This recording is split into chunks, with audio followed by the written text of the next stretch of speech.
At Angel Stadium in Anaheim, California, the New York Mets play the Los Angeles Angels. Well, yesterday the calendar page flipped to May, and the Mets started another West Coast road trip, and everything went well. They're undefeated in May. They're kind of liking things here in Anaheim. Come on in. There's more of that to come. Mets did a great job holding the big gun for the Angels in check last night, and they got some big hits of their own from their veteran second baseman and from their young shortstop.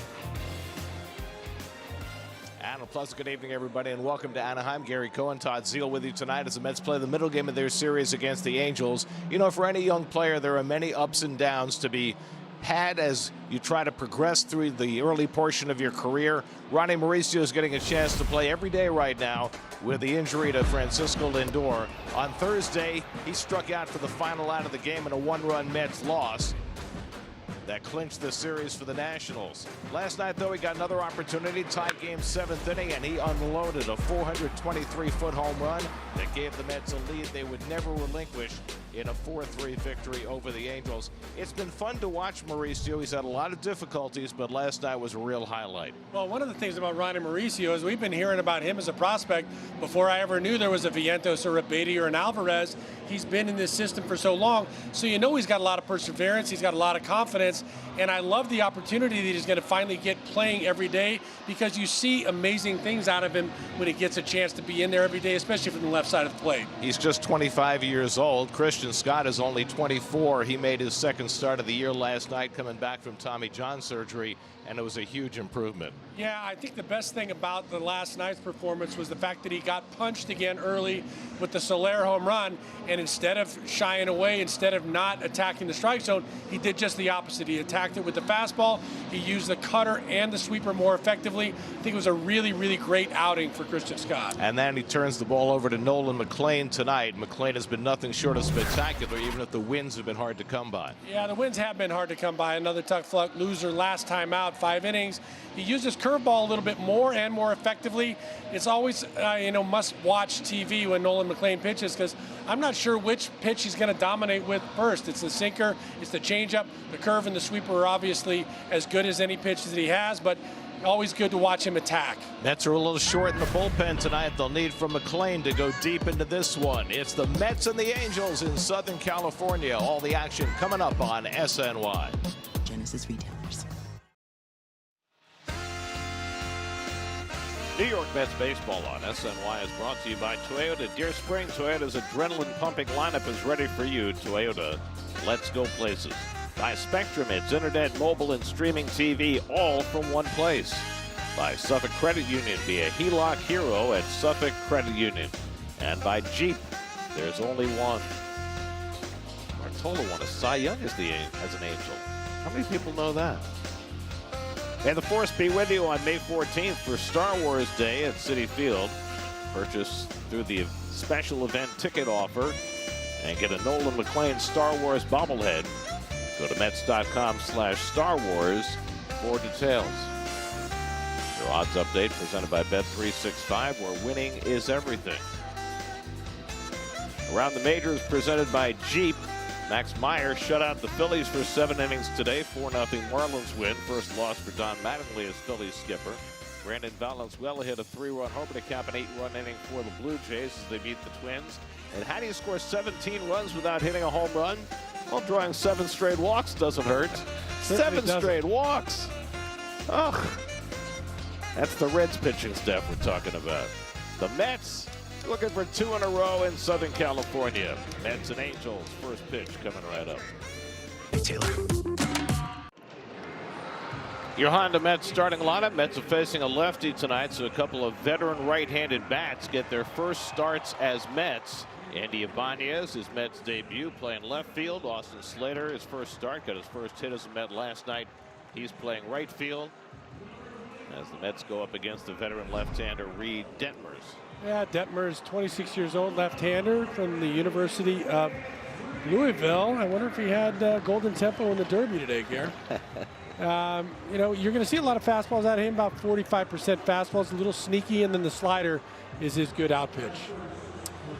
Angels defense tonight brought to you by Mohegan Sun, and D'Arnaud doing the catching again, and then former Yankee Oswald Peraza at third base tonight. And then 25-year-old Vaughn Grissom, who we saw with the Braves, he's going to be out there roaming second base tonight. I feel, Todd, as though the Mets have set their sights on a golden tempo season. They're going to go from last to first, just like the Derby winner. Detmer's first pitch, a fastball for a strike to Bo Bichette, and we're underway. Well, that's something to aspire to. Golden tempo would be quite the tempo to keep up. Well, you know, there's 140 games left to go from the depths to the heights. If a horse can do it, why not the ball club? Exactly. I wonder what the odds are on the Mets doing that, because the odds on the golden tempo today were about what, 32 to 1? 23 to 1. 23 yeah. to 1.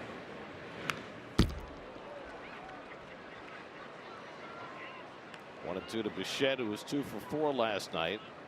Bichette, Soto, and Alvarez against Detmers, who was moved to the bullpen last year for the Angels. Had a really good year as their setup man, but they moved him back into the rotation this year, making his 7th start.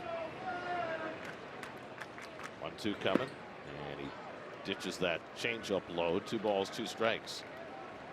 Detmers does not throw particularly hard. He's got a really slow dropping overhand curveball. And the key to beating him is to lay off that pitch as much as you can. Soto waits on deck, and the fastball hit late but foul. Well, we noticed it last night, Gary. This box feels like you're right down on top of the field, and the crack of the bat is as loud as any place. And it feels like I'm right down in the dugout again. How does it make you feel? I like it. Not anxious about your time at bat coming up. There's that curveball, and Detmers gets a strikeout to start his night. Not sure what Bo was asking him right there, if he thought he foul tipped it or not. He had a little question. You see this curveball, that slow curveball that you're talking about, ball did hit the ground, but I don't think Bo got a piece of it. Last year in relief, Detmers had 5 strikeouts on that curveball the entire season. He's already gotten 7 this year, including that one to Bichette. There's Juan Soto, 1 for 3 last night. And he bluffs the bunt, takes a strike. Third baseman Peraza not buying it, stays all the way back. Soto gives him a little glare. His former Yankee teammate. Soto's reached base safely in all 17 games this year, but he has not hit well against lefties early in the season, batting just .174 against left-handers. That's a teamer hitting just .212 against lefties, one of the reasons why they're 1-6 in games where a lefty starts against them.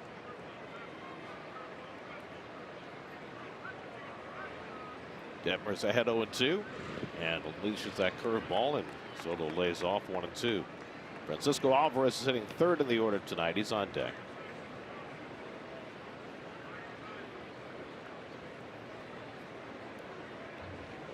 That's faced Detmers last year as a reliever for 1 inning. That's the sum total of his experience facing the Mets. Soto had a hit against him. And he strikes out on the high fastball, foul tipping it into the mid of d'Arnaud. And Detmers has back-to-back strikeouts to start the night. Well, that's that fastball that we talked about. It's not overpowering as far as miles per hour, but he can get a little sneak.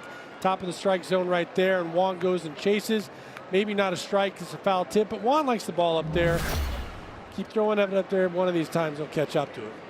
So here's Alvarez, 1 for 4 last night. Drove in the first Met run with a base hit up the middle, and he takes first pitch curveball for a strike. Quite the contrast, Gary, between the 94-mile-an-hour fastball and a 72-mile-an-hour curveball. Over 20 miles an hour. That's quite the difference. His most used off-speed pitch or secondary pitch is his slider. He throws that 33% of the time. But it's that curveball that's the better weapon. 1-1 to Alvarez. Mark Vientos would be next. There's that slider running inside, and it's 2-1. You see the breakdown for Detmers this year. A lot of slider usage. Slider usage, very tough on lefties for that reason as well. Yeah, this year the lefties are hitting just 135 against Detmers, but that appears to be an outlier because they hit 292 against him last year. He's behind on Alvarez 3-1.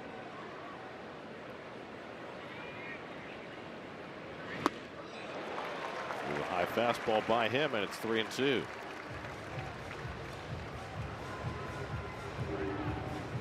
Vientos hitting cleanup tonight and playing first base. He's on deck. Mets fell behind 3-0 last night before they rallied for a 4-3 win.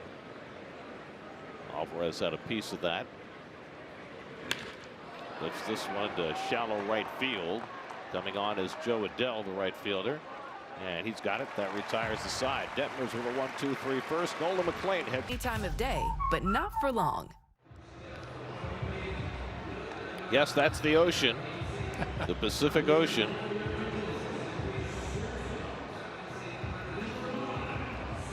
Nolan McLean coming off a start against the Rockies in which he struck out 6 through the first 3 innings. Ran into a little trouble in the 4th.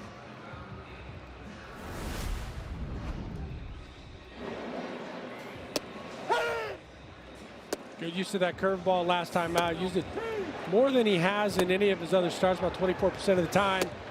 Rockies were 0 for 3 on that curveball. A lot of weapons Nolan McLean has. That sinker is something he loves to establish early, and this is a team that he'll try to attack, especially the right-handers on the inside part of the plate. Zach Neto leads off 0 for 3 last night, and he swings at the first fastball and misses 0-1. Neto was hit by a pitch, stole second and third, scored on a throwing error in the 3rd inning. He was the last man to reach for the Angels. That pitching staff retired the last 21 Angels hitters, their longest stretch in a single game since 2021, when they set down 23 in a row against the Cardinals. Neto, Trout, and Shonowell for the Angels in the 1st. And the curveball misses outside. 1-2. Nolan McLean through his first 14 starts, 102 strikeouts, 21 earned runs. The only other 3 pitchers in history who've had that many strikeouts and that few earned runs through their first 14 starts: Hideo Nomo, Matt Harvey, and Paul Skeens. And Neto goes down on strikes on a high sinker, and McLean has a strikeout to start his night. His starting lineup for the Angels brought to you by Hyundai. Shonowell moves up to the 3 spot in the order. Grissom and Peraza, both of whom came off the bench last night, in the starting lineup tonight. Soler had the big blow for the Angels, a 2-run homer in the 1st. So here's Mike Trout, who had a hit his first time up last night, then struck out 3 times in a row. The first time he struck out, he swung at a sweeper from Christian Scott that was farther off the plate than any pitch that Trout has swung at in the last 11 years, according to StatCast. Beautiful sinker by McLean, and it's 0-2. And that sinker right there that you just saw McLean throw is what Christian Scott threw Trout prior to the sweeper that he got him to chase last time. And I think he was thinking in again. He swung it out of his hand. See if McLean goes to the same pitch sequence. He tries it, but this time Trout's able to lay off. 1 ball, 2 strikes. Trout's reached base safely in 20 straight games. He's 4th in the American League in on-base percentage, 6th in slugging, having a resurgent year as he taps that curveball foul. Mets defense brought to you by Car Shield. Well, they stacked it with right-handers, as we said. Alvarez back in there. Vientos getting a spot at first base, and then Andy Ibanez and Austin Slater both making their first start in the outfield as Mets. Ibanez his first start as a Met, period. And there's strike 3 called. Curveball gets Trout looking, and McLean starts off his night with back-to-back strikeouts. By the way, Andy Ibanez playing left field tonight, the 7th different starting left fielder for the Mets in the first 33 games of the season. Yeah, we decided it's only May 2nd, right? So, well, Soto played the field last night, but DHing today. He'll probably DH again tomorrow. There's Shonowell, and he fouls off first pitch fastball. And they're just trying to make sure that Soto does not overexert coming back from the calf injury and the forearm injury. They need his bat in the lineup every day, and that's the most important piece. Ball and a strike to Shonowell, who was 1 for 3 last night. So that's now 23 straight batters retired by Met pitchers. The last longer 2-game stretch was 28 in a row against the Pirates in 2022. Shonowell taps one foul on a cutter, and it's 1-2. That's a good cutter right there by Nolan McLean. The sinker moving away from the lefties. You saw Shonowell on the sinker, fouling it back earlier. That time got in on his hands. A little cooler night tonight, 69 degrees at game time. Another delightful Southern California day. 1-2 coming to Shonowell. And he just got a piece of that one to foul it back.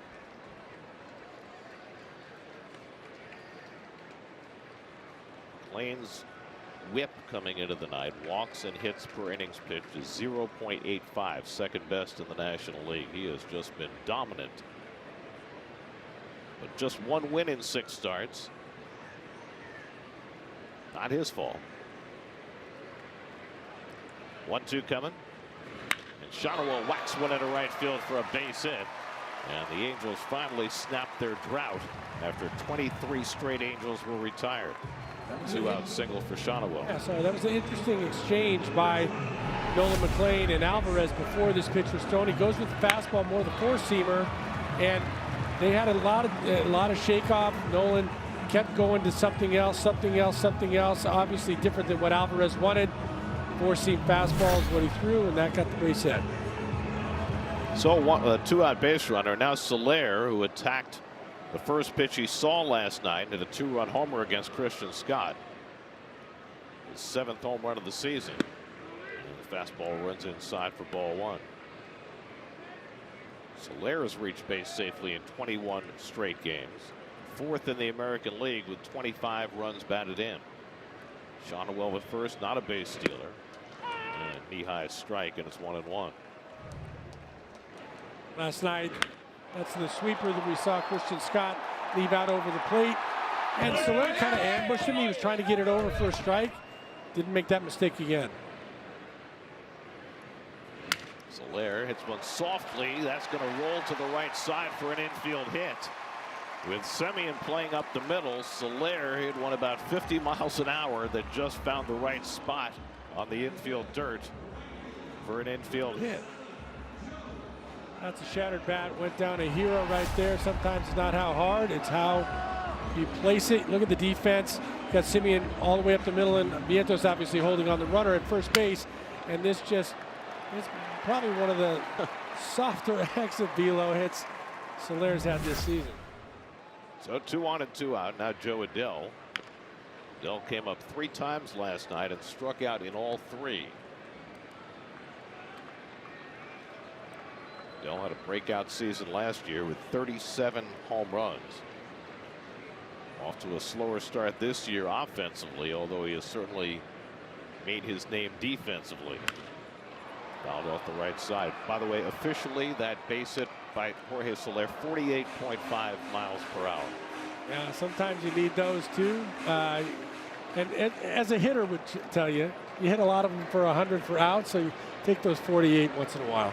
So they say. So they say. 0-2 coming to Adell, and the sweeper outside, a ball and 2 strikes. Well, they're the whip leaders in the National League. Only Tyler Glass now ahead of McLean. Imanaga pitched today through 7 scoreless innings against the Diamondbacks in a 2-0 Cubs win. Cubs have now won 11 straight home games.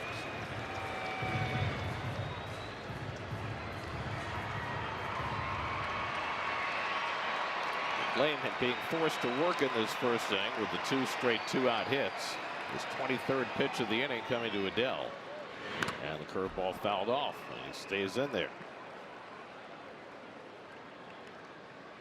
Well, the Angels have struggled after a hot start. They've lost 7 in a row, 11 of their last 12. And they've had trouble scoring runs. 9 of the last 12 games, they've scored 3 runs or fewer. Adell trying to make something happen here in the first inning. And he lines one into center field, and that'll bring in the first run of the game. Around third and heading home is Shonowell. The throw goes to third, and Soler is tagged out, but the run does count. Shawano crossed the plate before Soler was thrown out at third by Austin Slater, and the Mets get the third out of the inning. But the Angels get a run against McLean with 3 straight 2-out hits. 1-0 Angels as we go to the second. Mark Vientos will lead off against Reed Detmers, who retired the side in order in the first with a couple of strikeouts. Vientos has done his best work against lefties this year. He's hitting .308 against left-handers with one of his 2 home runs. Vientos, Semien, and Ibanez for the Mets against Detmers in the second.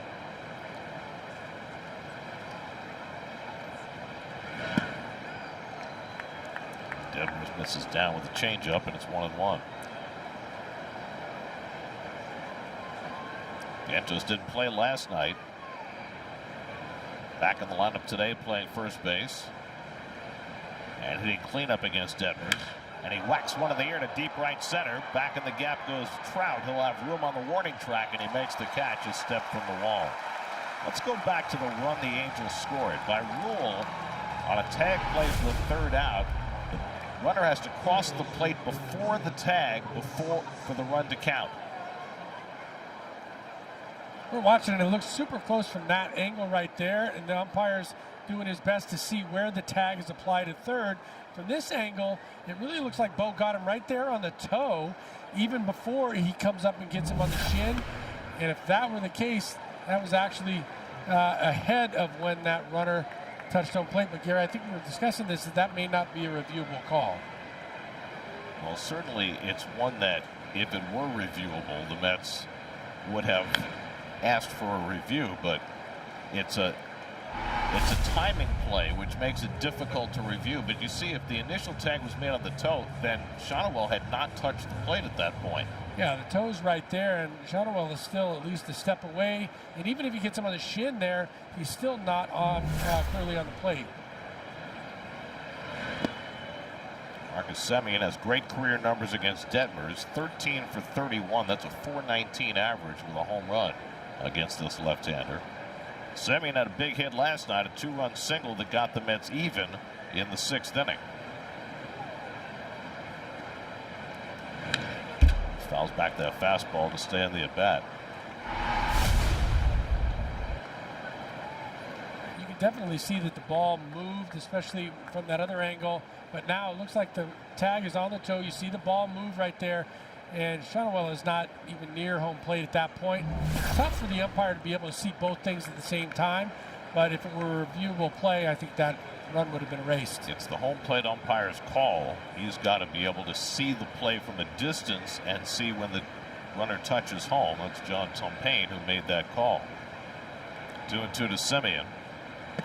And he takes that slider inside, and it's 3-2.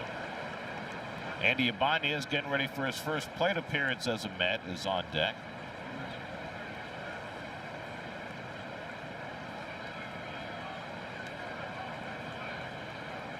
One out and nobody on. 3-2 to Semien. And Marcus loops one on the infield. It'll be an easy play for Grissom. 2 out. Tried for the 48-mile-an-hour exit velo hit as well. Not as great a placement as Soler. Just doesn't have the right aim. So here's Ibanez, who was DFA'd by the A's earlier in April. That's got him on waivers on Thursday. And here he is. He was activated yesterday and playing left field and batting 6th tonight. The reason Ibanez and Slater are both in the lineup is their career numbers against lefties. Ibanez a .763 career OPS against left-handers. Hasn't played in a game since April 19th, when he started 4 games for the A's. He's been a platoon player most of his career with Texas and Detroit. Played 91 games for the Tigers last year. 33-year-old from Cuba. 1-1 pitch on the way. Now the curve ball hit in the air to left field. Right there waiting for it is low, and he's got it side retired. Detmers has retired the first 6. 1-0 A's in the second. Home second inning, Josh Lowe leads off against Nolan McLean. Angels put together 3 2-out hits to score a run in the first, and we have gone and checked, and we were in error as Lowe lifts one to left. On comes Ibanez, and he makes the catch one away. It turns out that timing plays as to whether the run scores before the tag is made are reviewable, but the Mets did not review that play, which cost them the first run of this game. Yeah, and it took us a little while to find both angles to be able to clearly see that he had beat the tag had beat him to the plate. Maybe it took them too long and they weren't able to get to it. It's Vaughn Grissom hitting 7th in the order. Grissom playing second base tonight. Vaughn Grissom first came up with the Braves, and he was supposed to be their next shortstop after Dansby Swanson signed his free agent deal with the Cubs. Didn't work out for him there. Orlando Arcia took the job from him instead. Braves wound up winning the World Series in 2021. He was subsequently traded to Boston for Chris Sale, which makes him one of 2 players on this Angels roster who have been traded for Chris Sale. Yoan Moncada went from the White Sox to the Red Sox for Sale, and then Grissom went from the Braves to the Red Sox for Sale. Now he's with the Angels after being dealt in January. He's off to a good offensive start. McLean behind him 3-1. First time McLean's been behind in the count tonight.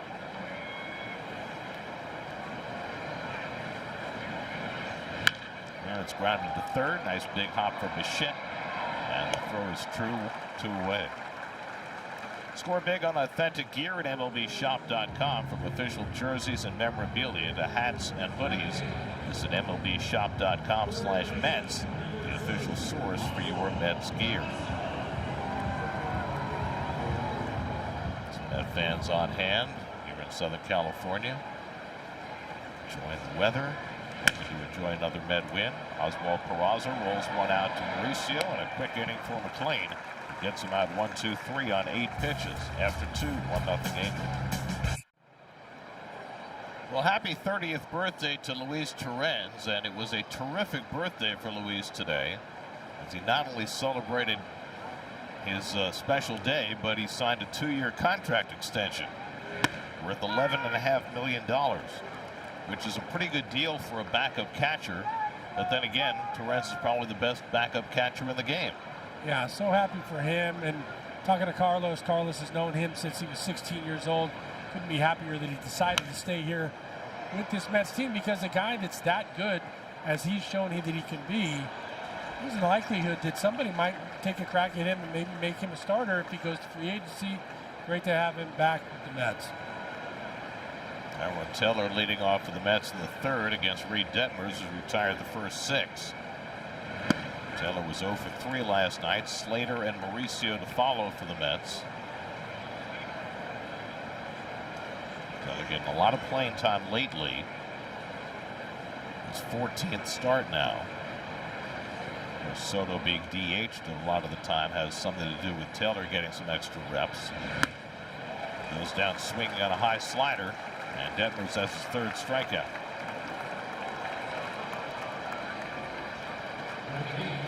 Well, Luis Torrens has certainly proven his worth at being able to control the running game better than any other catcher in the game.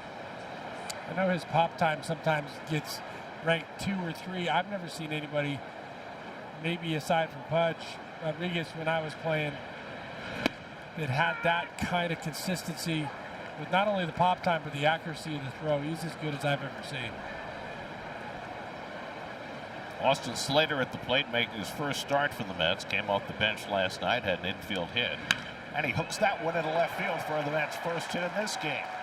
Tracked down by Lowe. Slater's going to try for 2. The throw coming in from Lowe not nearly in time, and Slater pulls in at second with his first extra base hit at as a Met, a 1-out double.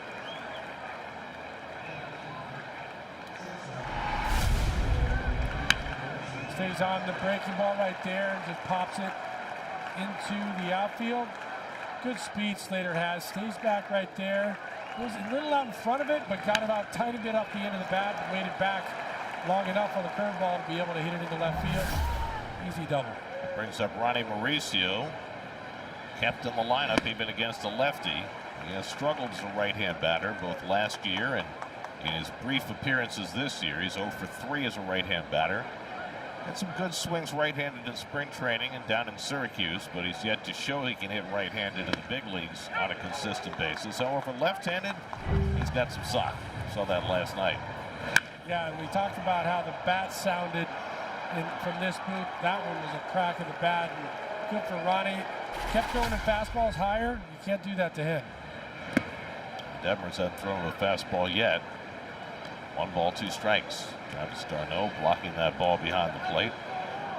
Mauricio's 9th start. He's been out there just about every day. Bo Bichette started 1 game at shortstop since Lindor went down. Tying run at second with 1 out.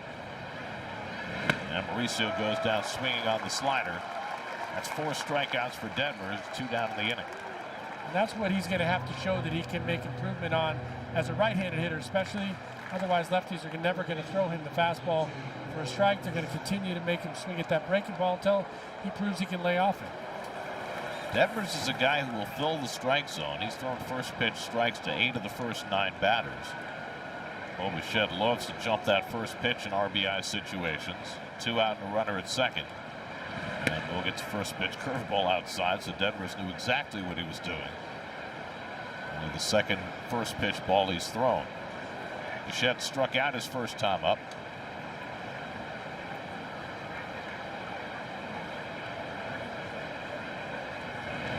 Angels play very deep in the outfield. It's a big outfield here. It's 350 down the right field line, 347 down the left field line, 390 in the gaps. But they are backed up a long way, particularly to center and right against Bichette. And Bo lines one into right center. That's a base hit, and that'll bring in the tying run. Slater comes in to score. Bo Bichette with an RBI single, and it's 1-1 in the 3rd.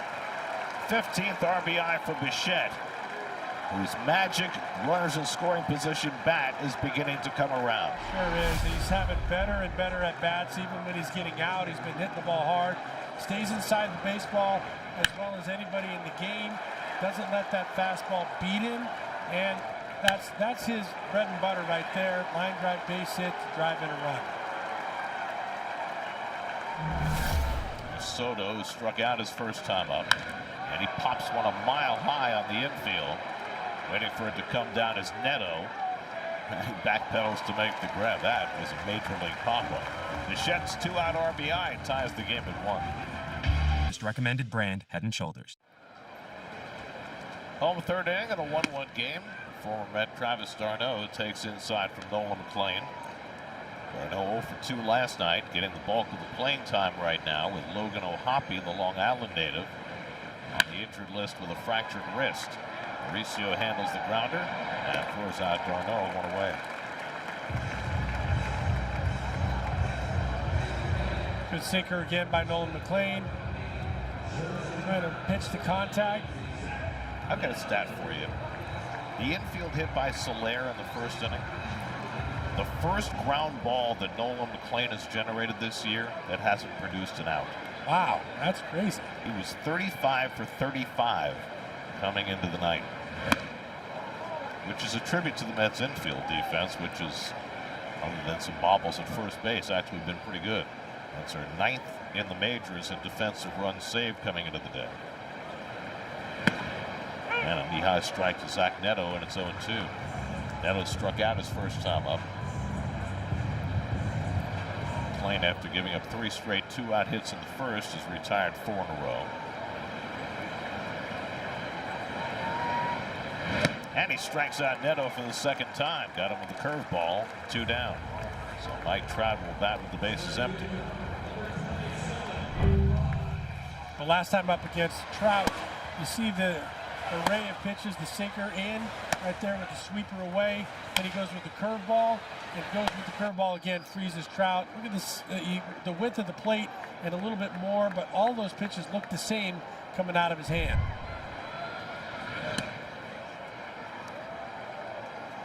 These are your sage pitching decisions.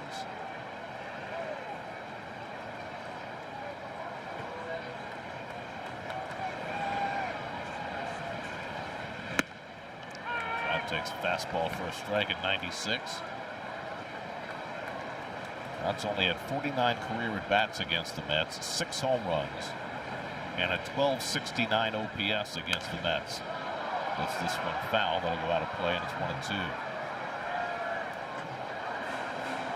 Keep an eye on Trout's back foot on the swing here. He takes the steps back and then goes forward. Very unusual. Some guys move a little bit in the box, but that's unusual for a guy to step back before he goes forward. Something he just started doing this year, and you know it's working. So why mess with it? What wasn't working when he's healthy? I mean, it feels like he can dance in the box and still make good contact. He's so good on the ball down. Now in his 16th season, all with the Angels. I mean, it is shocking when you think about the stretch where the Angels arguably, or maybe inarguably, have the two best players in the game, in Shohei Ohtani and Mike Trout, and never had even a winning record, much less got to the postseason. And Trout takes strike 3 called. Fastball got him looking. Trout strikes out for the second time, and McLean is retired 6th. Order in the Pizza Hut app. 4th inning, Francisco Alvarez leads off against Reed Detmers and hits the first pitch through the hole into left field, a base hit. So Alvarez wasting no time on a first pitch slider and pulling a leadoff single. We talk about Detmers using that slider a lot, but it's not his most effective breaking ball. Trying to get ahead in the count with it right there, and Alvarez not letting that one pass. So the Mets have their 3rd hit against Detmers, all in the span of the last 5 batters. And here's Vientos, who hit one of the warning track in center field that Trout caught his first time up. And Mark gets first pitch curveball and yanks it foul. I think Mark thought he got it better that first at bat. Came back wondering why that wasn't at least off the wall. He's doing a little better job of staying upright and using that opposite field. That's when he'll start warming up. This is a big ballpark with a lot of real estate in the outfield. Not as much as we're going to see in Denver on the next stop on this trip, but still pretty big. To the Vientos. With Marcus Semien on deck.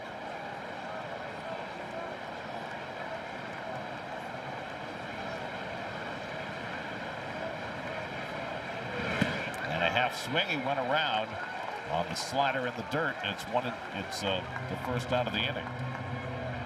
It's 5 strikeouts now for Detmers. There's the road ahead. Your radio home for the Mets, 8:80 a.m. Streaming on the free Odyssey app. Keith makes his return on Monday night in Colorado. He's already there, Gary. He's champing at the bit. He can't wait to get back. 3 in Denver, 3 in Phoenix. Keith will be there for the whole week. Up and down. That's what he said. That's pulled just foul by Semien. Said his doctor told him that when he comes back, he has to sit for an inning and stand for an inning so that it doesn't make his back stiffen up. They got to get one of those raisable desks in the booth for I him? don't know. Do you think when he stands, I need to stand with him? Yes, stand in his honor. Sometimes it feels good to stand in the booth. Actually, the legs get a little tired. But it's hard to write on the scorecard though when you're standing up. That's you why have I'm to lean over everything. booths. Semien smacks one toward the left field line. Long run over for Lowe, but that'll go out of play. That's why I like the idea of the adjustable desk so he can stand. You know, he's got to keep his scorecard perfectly neat and color-coded. He's not going to do that from the standing. I mean, I'd be happy to go with the treadmill desk. That would be fine. I don't know if Keith would be so much into that. You know what? Hey, he's got to keep moving. It's active. You know, he's doing a great job with post-surgery. Way to go, Keith. Active recovery, they call it. After recovery. Yeah. Okay. You can be raring and ready to go. I won't have to say anything for the first 3 innings on Monday. Next 6, you never know. 0-2 to Semien, and he goes down swinging on a slider in the dirt. So back-to-back strikeouts for Detmers on 6 pitches to Vientos and Semien. A lot of sliders of those 6 pitches. He's continued to throw that one, get one in the strike zone to get the guys to get out in front, and then bury one for strike 3. So now Andy Ibanez, who hooked a curveball to left field for an out his first time up. Ibanez takes a fastball strike. Ibanez started 4 games for the A's. Had starts at first base, second base, and third base, and now his first game as a Met, he starts in left field. Really speaks to his versatility, and that's the way he was used in Detroit for some successful years there. It's 8 straight strikes after the leadoff single by Alvarez. And finally a ball. In his 6th season, and Ibanez playing only his 20th or 21st game in left field. Talked to Carlos about that. He said he wanted the right-handed bats in the lineup today, so Ibanez playing out of his normal position, which is somewhere in the infield. He started left field since 2024. And Ibanez holds the swing. He went around, strike 3. So 3 straight hitters struck out by Detmers, all with the slider, and he's got 7 Ks through 4. There. Well, these are images sure to infuriate a Met fan of a certain age. Nolan Ryan in an Angels uniform. Mets traded Nolan and 3 other players to the Angels after the 1971 season in exchange for Jim Fregosi. Ryan and Fregosi both had their numbers retired here in Anaheim. Didn't really help the Mets, did it? I had a chance to meet him in spring training a long time ago. Never got to face him. Would have loved to face him. Won 29 games as a Met, 138 as an Angel.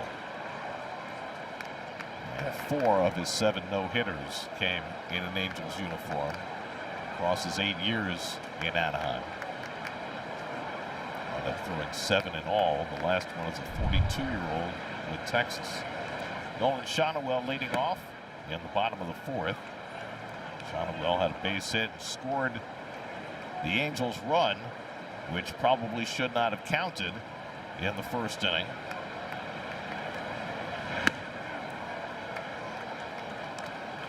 Shonowell, then Jorge Soler and Joe Adell. Bugs in his face, Shonowell. That's got to be a little distracting. A lot of bugs hovering around his face.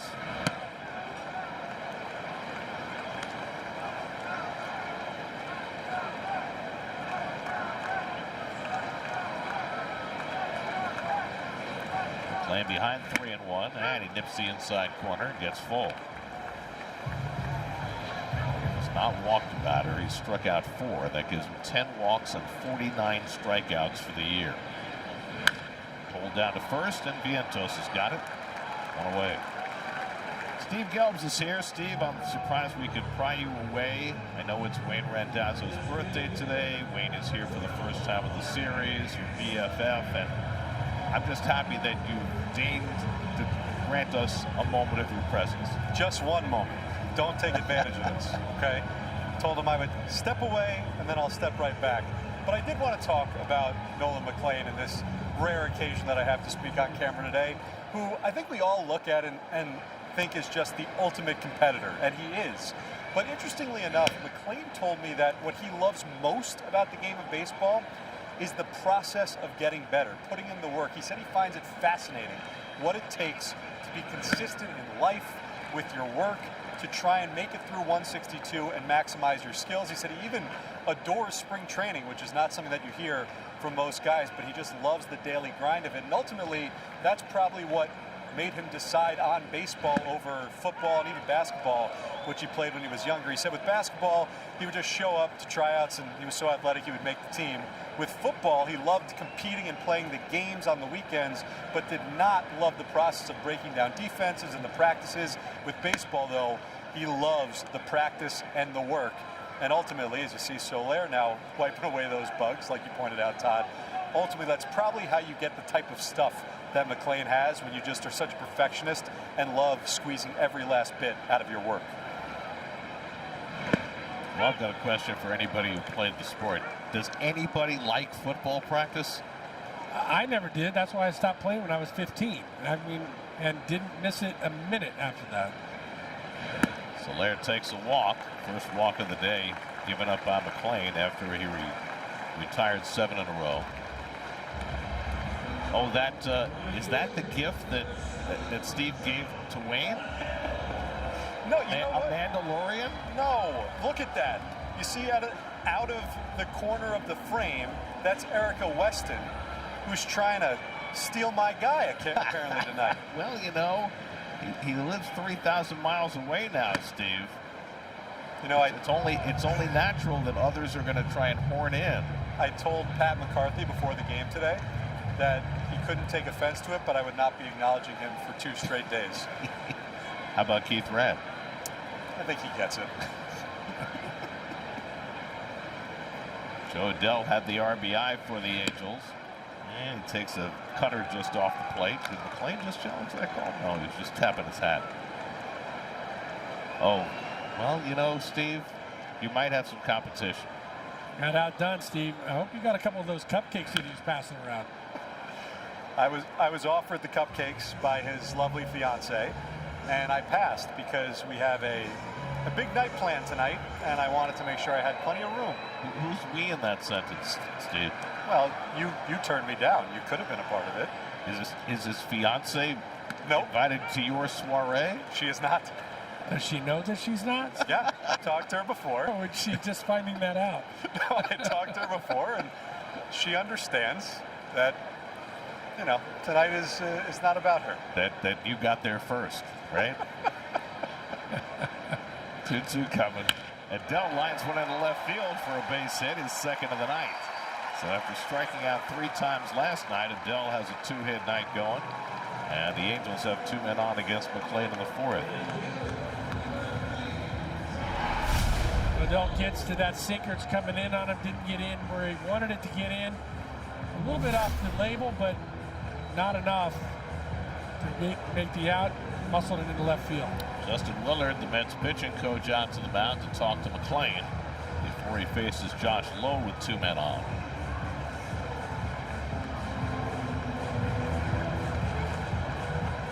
McClain's given up 4 hits. He's walked 1. He's struck out 4 over the first 3 and a third.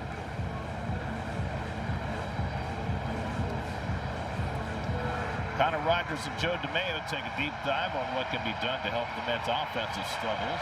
On the latest episode of the Mets Pod, subscribe and listen wherever you get your podcasts. Low flight out to left his first time up. He's just 2 for 12 this year with runners in scoring position. And he takes a first pitch fastball for a strike. A rough start to the season for Lowe, the former Tampa Bay Ray. McClain looking for the double play ball. And he backdoors that breaking ball for a strike, and it's 0-2. That's one of the pitches he hasn't been landing so far. That backdoor sweeper right there. Great job to get ahead. Now he can go anywhere he wants. And Lowe rolls over that curveball and fouls it off.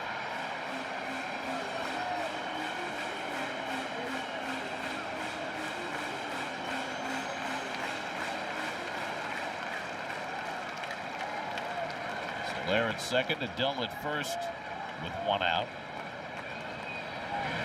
And that kicks away from Alvarez, and the runners will move up.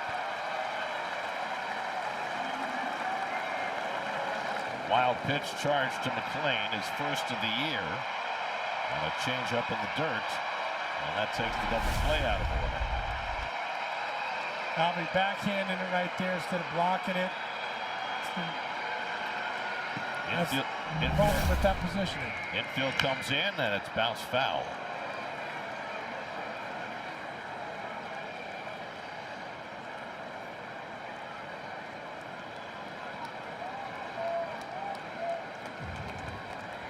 So now McClain in the spot where he really needs a strikeout.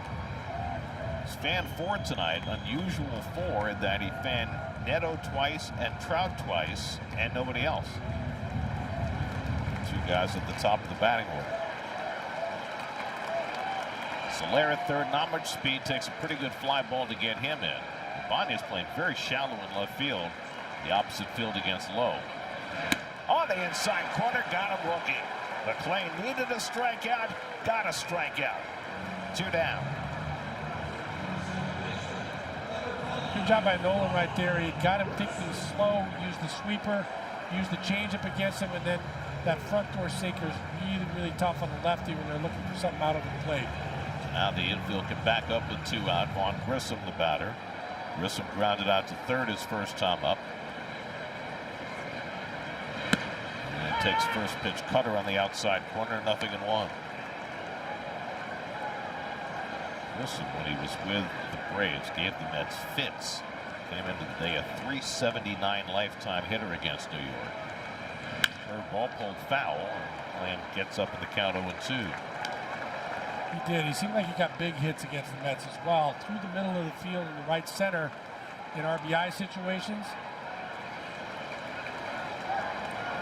McClain being bugged. Well, we got through with the Nats last week. 0-2 coming. Little looper, shallow right center, coming on Taylor. He'll drop for a base hit, and 2 runs will score. Vaughn Grissom down in the count 0-2. Goes the other way, drives in a pair, and it's 3-1 Angels. Yeah, just what I was talking about. I feel like I've seen that tape before. He's been tough on the Mets in the past. The runners in scoring position, utilizing that right center field. Got the breaking ball down and out over the plate. You see the grip right there, the sweeper sweeping away. I think he wanted to bury that one, try to get some chase, but he stayed behind it. Just dunked it into right center field for 2 RBIs. So the Angels go in front for the second time in this game. Oswald Peraza grounded out to short his first time up. The former Yankee takes a fastball on the outside corner, 0-2. Peraza acquired at the trade deadline last year after spending 4 years with the Yankees. Still just 25 years old. Very rough offensive year last year. Much better so far this year. Didn't get him to chase that curveball, and it's 1-2. This is going to be the 30th pitch of the inning for McClain. An easy second and third, and a very rocky fourth. Now it's 2-2 to Peraza. He's been awfully tough to score on early in games. First time he's ever given up 3 runs in the first 4 innings of the game. This is his 15th career start.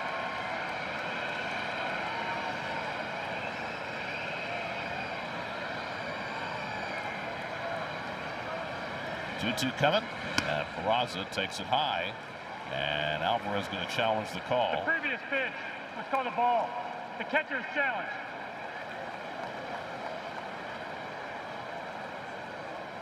And it stays a ball. So the Mets lose the challenge. New York has 1 challenge remaining. That top of the zone is the hardest to judge because it goes by the height of the player and the percentage of the height of the player, not a particular spot on the uniform. That's it sharply to the right side. Past Semien, a base hit. Grissom goes first to third. So Peraza keeps the inning going with an opposite field single. 3rd hit of the inning against McClain.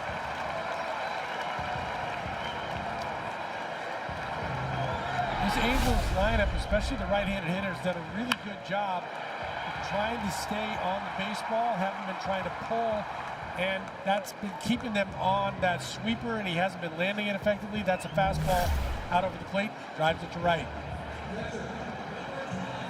Now Travis d'Arnaud with another chance to put a hurt on his old team. Travis grounded out his first time today, 0 for 3 in this series.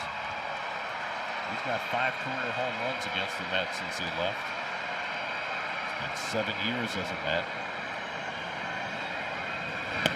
And fastball strike, 0-1. The previous pitch was called a strike. The batter's challenge. And d'Arnaud challenges the call.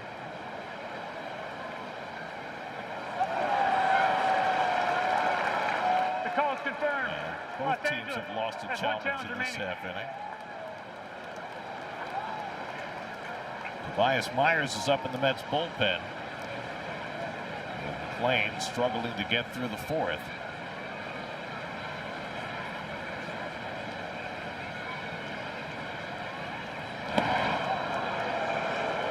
Peraza has 5 steals and 6 tries this year. McClain picked up his first career pickoff in his last start. The He had one base stolen against him in his career.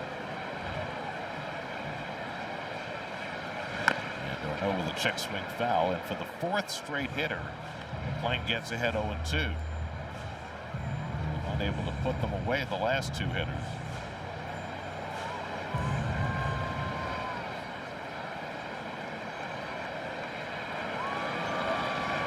"36th pitch of the inning upcoming.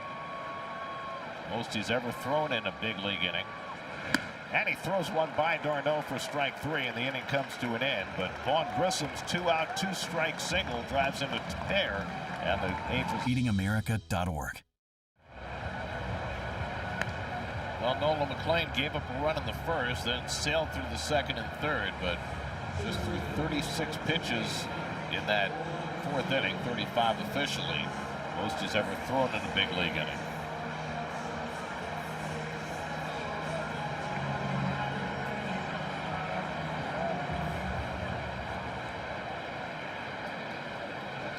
Tobias Myers stays up in the Mets bullpen, so it looks like McLean might be done. Tyrone Taylor leads off in the 5th inning and takes a curveball for a strike from Reed Detmers. Detmers has struck out 7 over the first 4 innings and given up just a run on 3 hits. Now facing the lower 3rd of the order after his team got him the lead back. And Taylor skies one to shallow center. Trout comes in a couple of steps. 1 out.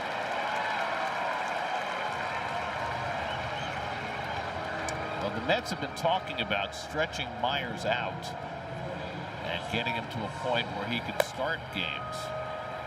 And he might get the opportunity to do that today. This is probably the reason that if they make that move, they're taking Nolan out when he's still got something left in the tank to give Myers a few extra innings to get that stretched out. Slater bounces one foul. Well, on this particular night, if Myers comes in this early, he's going to have to go 3-4 innings, because really their top 3 relievers, Raley and Weaver and Williams, have all worked the last 2 days in a row and are probably unavailable tonight. Anaya pitched on Wednesday, so he's probably not available. So that leaves Myers and Craig Kimbrell and Austin Warren as the only guys, and maybe Oscar Brazoban, who pitched last night, is the only guys available. Swing and a miss.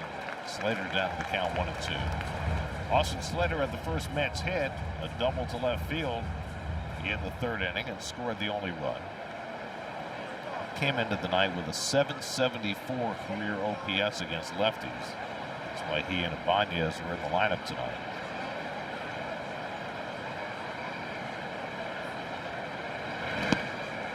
Takes a change up in the dirt, 2-2. Slater started 7 games for Miami before he was let go. And so now his 7th different major league team. Spent the early portion of his career with the Giants. Drafted him out of Stanford. And he pops one up into shallow left and comes low to get it. 2 out. New York Mets baseball on SNY is brought to you by Bet365, where winning is everything. By your local Honda dealers, contact your local Honda dealer today. And by the New York Lottery, this could be your lucky play.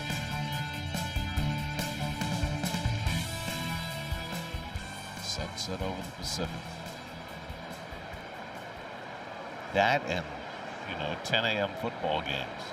Best reasons to live on the West Coast. You get them all day long. Here's Ronnie Mauricio, who struck out his first time up. And he takes a curveball for a strike. I mean, we were sitting here doing our pregame prep this afternoon, and all of a sudden I hear my old Kentucky home. It's like, what? We're in California. Oh, that's right. It's the Derby. It's the middle of the afternoon.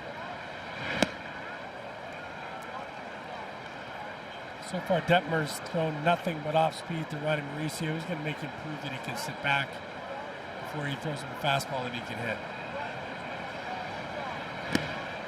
Swing out of his shoes that time on a slider that fooled him, and it's 1-2.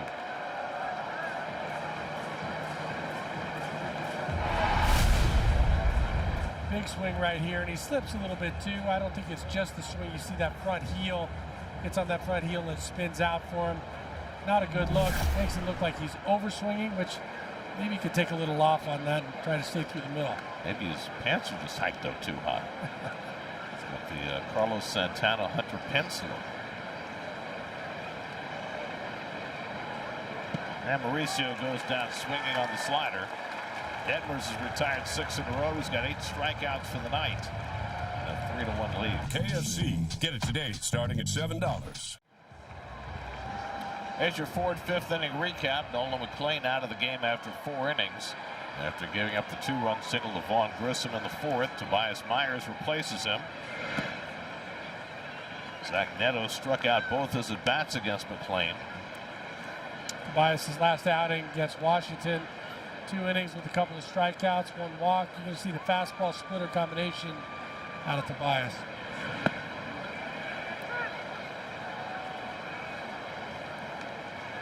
Last outing was on Tuesday, so he's pitching with 3 days rest. And the goal is to get him up to somewhere around 45 to 50 pitches, with an aim toward at some point stretching him out to be able to make a full start. There was a plan perhaps to have him open for David Peterson on Monday, but perhaps now that plan will be scrapped. 3-1 to Neto. I think Carlos figured, especially with the bullpen light today, if they had to use him for a quick out or 2, maybe he could still do that, but they were going to stretch him out, I think, now.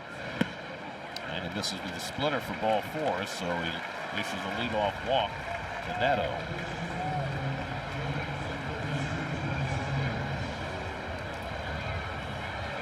Myers has been a starter in his career. In fact, he started the final game of that wild card series against the Mets 2 years ago, game in which Devin Williams ultimately gave up the Pete Alonso home run. There's Mike Trout. He was struck out looking twice by McClain. Now, Trout has really lowered his swing rate this year, lowered his chase rate. He's got one of the lowest swing rates in the majors this year, particularly on first pitches.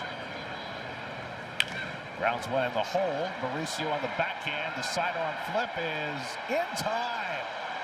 Second base umpire Tyler Jones waited a beat and then called Neto out, and we'll see if the Angels challenge it. With the naked eye, it looked like he was safe. It did. Neto stayed on the ground with that slide, what seemed like a long time to then be called out. Nice job by Ronnie. A higher throw, so he's got to stretch a little bit, and he was off the bag when he came up. To challenge the out call at second base. Yeah, I think this was going to be overturned. You can see Simeon off the bag right there. He's clearly on the bag. Neto, by the time he comes back. It doesn't even really look that close. We saw it from here.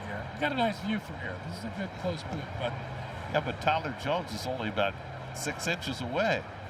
What if he didn't see him go up off the bag and he was just looking at whether he caught it in time? After review, the call on the field is overturned. The runner is safe. Los Angeles retains the challenge. Yeah, Simeon clearly has to go up, tries to stay there, tries to reach that toe without. Neto clearly in there before it gets back down in the bag.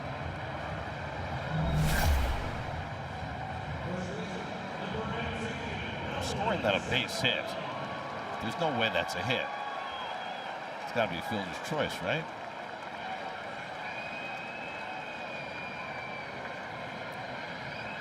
Shonwell.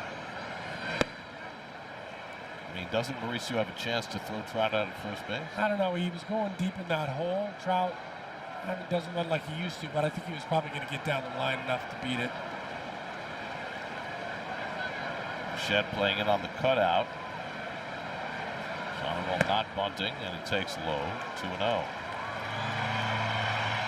an infield hit for Trout, his second hit of the series. He's now reached base safely in 21 straight games. Alvarez trudging out to the mound to talk to Myers.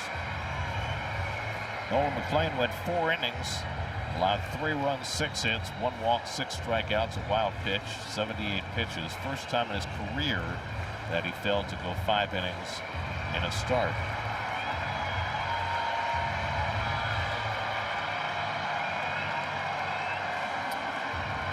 for a double play. This is the right guy to have at the plate. Nolan Shonowell has grounded in 8 double plays, most of the majors. Francisco Alvarez is only 1 behind him.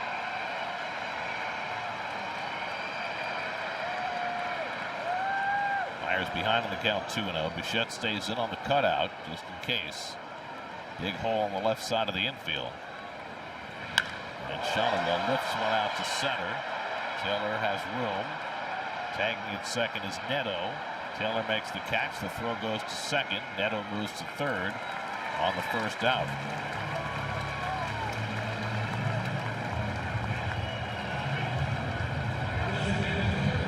Job by Tyrone Taylor. Very minor thing, but instead of getting behind the ball and thinking he's got a chance at third base, where Trout might move up to second base, goes directly to second, keeps the double play in order.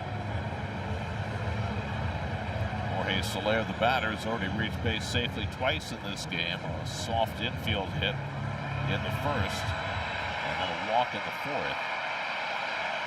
Back in that first inning, he was thrown out of third base on the play where Shonowell scored the first run in controversial fashion. Soler lifts one to right, not very deep. Slater was already thrown out a runner in this game. Gets there to make the catch. Neto is not going to try it.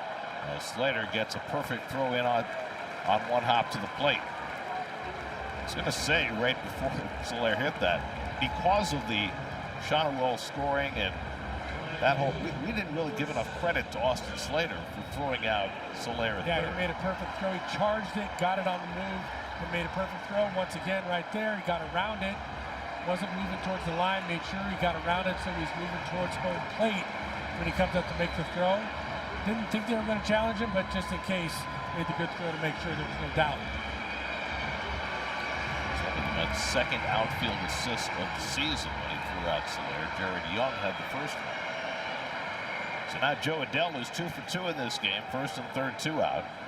Adell drove in that run with a first inning single.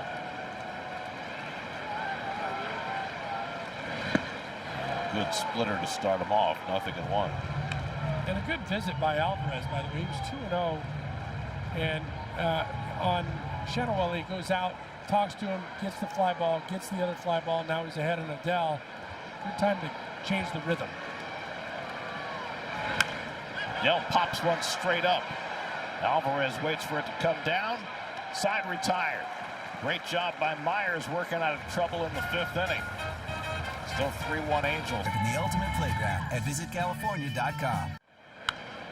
Well, Bichette fouls off a first pitch fastball as we start the 6th inning. That is 19 batters for Reed Detmers, 17 first pitch strikes.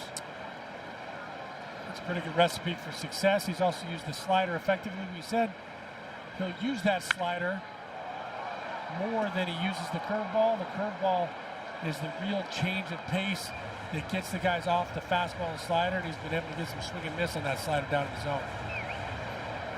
Detmers starting his 3rd time around the batting order.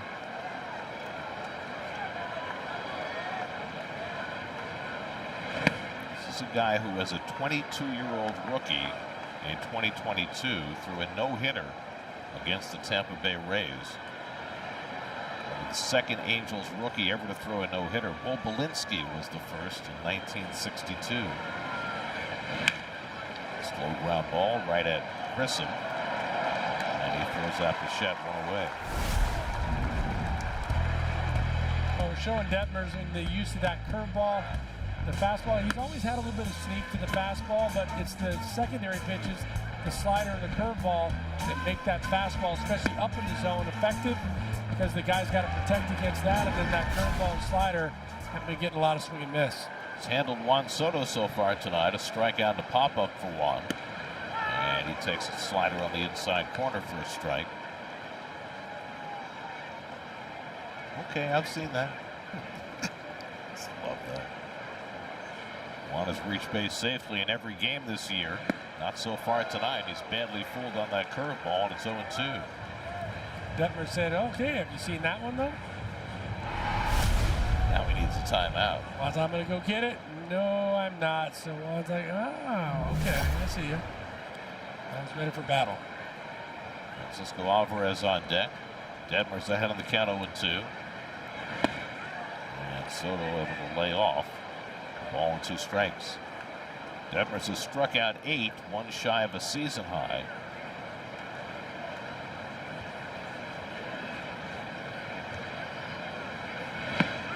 And that's just off the plate.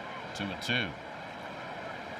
Well, we talked about how Detmers, especially this season, has been really, really tough on lefties. You can see Juan half swing. You don't see him do that very often. Staying locked in enough, but still getting a little bit fooled by that slider. Muscles one into center field. Trout coming on. He'll drop in for a base hit. Well, Soto didn't get the fat part of the bat on it, but he dumps it in front of Trout in center field, and he's now reached base safely in 18 straight games. He's such a good hitter. The 2 sliders before that kept him back enough that he was going to get beat with the fastball, but that slider right there, he was able to muscle right in front of Trout.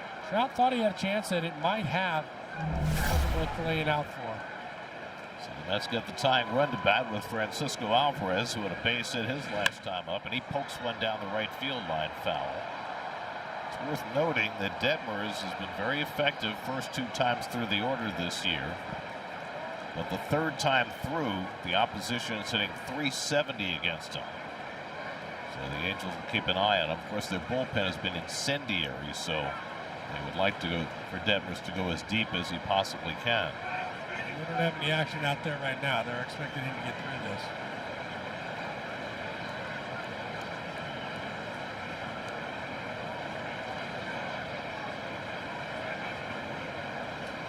Long hold, and Alvarez fouls off another one. 1-2. Well, the Braves won again tonight. They walloped Colorado 9-1. Chris Sale 11 strikeouts in 7 innings. Drake Baldwin a homer and 4 RBIs. The Braves are now 24-10. They clinched that series against the Rockies. The Braves have now won or split each of their first 11 series this year, the first time in franchise history they've ever done that. The only downside for them is Ronald Acuna tried to tweak the hamstring. We'll have to keep an eye on that. 1-2 coming, and Alvarez watches that one down. 2 balls, 2 strikes. It's 2 pretty good takes in a row by Alvarez on tough breaking balls that Detmers has been getting some chase on. Gets himself back in the count here. Mark Vientos on deck. 26-year-old Reed Detmers at the University of Louisville. Ground ball to third, a chance for 2. Arraza to Grissom and on to first, and for the 8th time this season, Alvarez has grounded into a double play. 3-1 Angels in this one. Well, that's what Dad's shoulders are for. Exactly what they're for. I don't know what's on top of that hat at the end of the day. Josh Lowe leads off in the home 6th inning against Tobias Myers. Myers came on in the 5th, gave up a walk and an infield hit, but then retired the next 3 to keep the score intact. He fouls off that pitch, and it's 1-1. That one got Alvin right on the wrist. Fortunately, he had the wristband there. One good thing about those larger wristbands, I guess, a little extra protection. And they have so much information. A lot of information. Don't want to get that information crashed and beaten up. Ah, it still works. Look, let's check it out. Built to withstand the punishment. Lowe is fly out and struck out tonight, 0 for 2.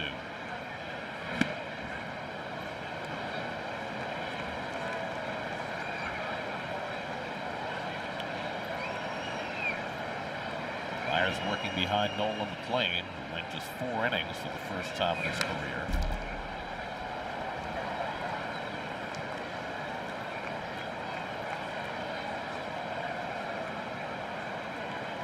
What's the challenge in facing a pitcher who is so straight over the top? Popped up on the infield. There's Shed waiting for it. 1 out. I mean, you used to think, oh, that's what you wanted, somebody coming straight up over the top. But he's a tall guy, straight up over the top. The fastball rides a little bit, especially at the top of the strike zone, and then he's got a good splitter on top of that goes almost straight down, and it's tough to tell with that angle where it's going to end up. So you see a lot of guys chase it down out of the strike zone. Now Vaughn Grissom, who has the biggest hit in this game. Grissom was down to the count 0-2 with 2 out in the 4th when he singled into right center to drive in 2 runs that put the Angels up 3-1.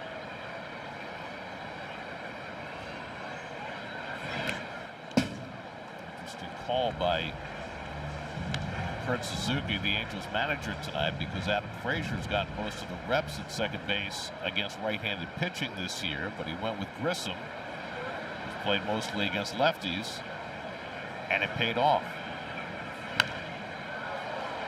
You got Grissom and d'Arnaud, both Mets killers in the lineup tonight. So you see Tobias Myers almost reaching back, old school Tom Seaver style, with that front shoulder up, then coming straight up over the top. And as I said, the fastball kind of rides at the top of the strike zone, makes it hard to square up. You're used to balls sinking, and that's where you're swinging at that path. His ball doesn't quite sink as much at that top of the strike zone. Induced vertical break. Bottom turn. Fly ball center field. Taylor gives some ground. 2 out.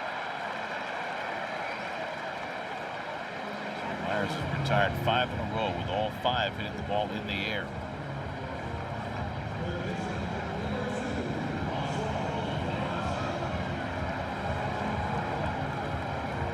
Against type for Myers. He's at a 48% ground ball rate this year.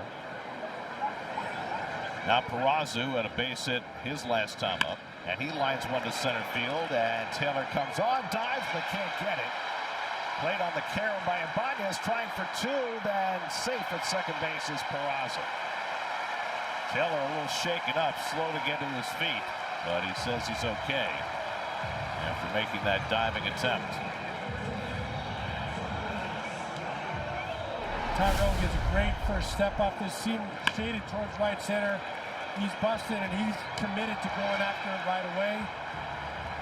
Ibanez, the interesting thing would have been Ibanez gets just in the edge of the glove. I thought it hit the ground first, but it got a piece of the glove first. Peraza not realizing that it was going to get down, then has to hustle to second base. I think the ball swung from Tyrone Taylor to Ibanez, or it might have gone to the wall because Ibanez was not backing up. Not used to playing out there. So here's d'Arnaud with a runner in scoring position. Thomas is grounded out and struck out 0-2. Well, it took a carry right to Ibanez, but I don't think that he realized at first that he had to play at second base. He was kind of slow to react to it and get that throwaway. We talked about the fact that he doesn't have a lot of experience out there in left field. When he sees Tyrone Taylor committing to the ball, you've got to make sure you're behind him, because any dive could lead to the ball getting by him. Instead, he kind of came towards the baseball. Luckily, it went to him. Split. 22 to d'Arnaud. Ibanez, it's his 19th career start in the outfield, his first in 2 years. Peraza at second. He's got 2 hits tonight. He's stealing third as d'Arnaud rolls one to the right side. It's a very odd play. It has no impact as Semien throws out d'Arnaud to end the inning. Keeps it 3-1 Angels as we go to the 7th. Cleaner teeth. Your perfect clean starts with Oral-B. Reed Detmers has gone 7 innings once this year. That was against the Yankees in the Bronx on April 14th. Out there for the 7th inning tonight, working with a 3-1 lead. Mark Vientos leads off for New York and hits the first pitch sharply past the diving Peraza and down the line. That'll go to the corner, and Vientos will get 2 bases out of this. A first pitch double to start the Mets 7th. 4th double of the year for Vientos. It's a good aggressive approach by Mark right there. Detmer's been throwing so many first pitch strikes. He's ready for it. Gets it a little off the end of the bat because it wasn't a fastball that he was expecting, but willing to be aggressive and attack. First pitch gets the double. So now Semien, who's 0 for 2. And Marcus puts one the other way for a base hit. Vientos will go to third and be stopped there. So Semien with yet another hit with a runner in scoring position. He now has 12 hits with runners in scoring position this year. He only has 10 hits with the bases empty. Yeah, big guys out there for him because he seems to put it into a different gear. And you saw him just poke that ball to right field, not trying to overswing, not trying to hit a two-run homer. Stays inside the baseball, gets him jammed, but another first pitch. As we talked about, Detmer's so aggressive early in the count, so the Mets are attacking him. Mike Maddox, the veteran pitching coach, out to talk to Detmers. 2 pitches in this inning, 2 hits. Sam Bachman is the first man up in the Angels bullpen. The bullpen has really taken it on the chin the last week with an ERA over 9. They gave up 4 runs in 4 innings last night. The Mets have had their offensive woes, but trying to come back late as they did yesterday. Last night they were down 3-0 going to the 6th. They knocked the starter Walberto Reina out, and they were able to roll from there. Now they've got the tying runs on base with nobody out, and Andy Ibanez with a chance to do some damage in his first game as a Met. Ibanez has flied out and struck out 0 for 2. Infield back at double play depth. They'll trade a run for 2 outs. And Ibanez first pitch swinging. Fouls one off. So the Mets are in attack mode here in the 7th. As they should be. They've been letting Detmers get ahead of him, and then he's been able to get him to chase or trying to get the first one. First pitch strikes to 22 of 24 batters tonight. Ibanez has the whole right side of the infield wide open for him if he thinks to stay back a little bit. Vientos at third, Semien at first, nobody out. It's away. 1 ball, 1 strike. Darwin Taylor is the on-deck batter. Mets have a fully stocked left-handed bench tonight for when they go to the bullpen. You got Benj, Beatty, and Melendez all available from the left side. And Ibanez flies one to center field. Tagging at third is Vientos. Trout lines it up, makes the catch. Here comes Vientos. The throw goes to second. Ibanez picks up his first Met RBI, and the Mets pull within a run. It's now 3-2. Good job by Ibanez trying not to pull. We talked about the pull, especially with a guy like Detmers who's getting the ground ball on that slider, stays through the middle of the field and is able to at least put a run home, get him one closer. So now Taylor, who has struck out and flied out tonight, 0 for 5 in this series. Tyrone has 2 home runs this year. They've both come against left-handers. He's got the tying run at first with 1 out. And watch out for Detmer's pickoff move. That's not his A move. He's got 7 pickoffs in his career, including 1 this season.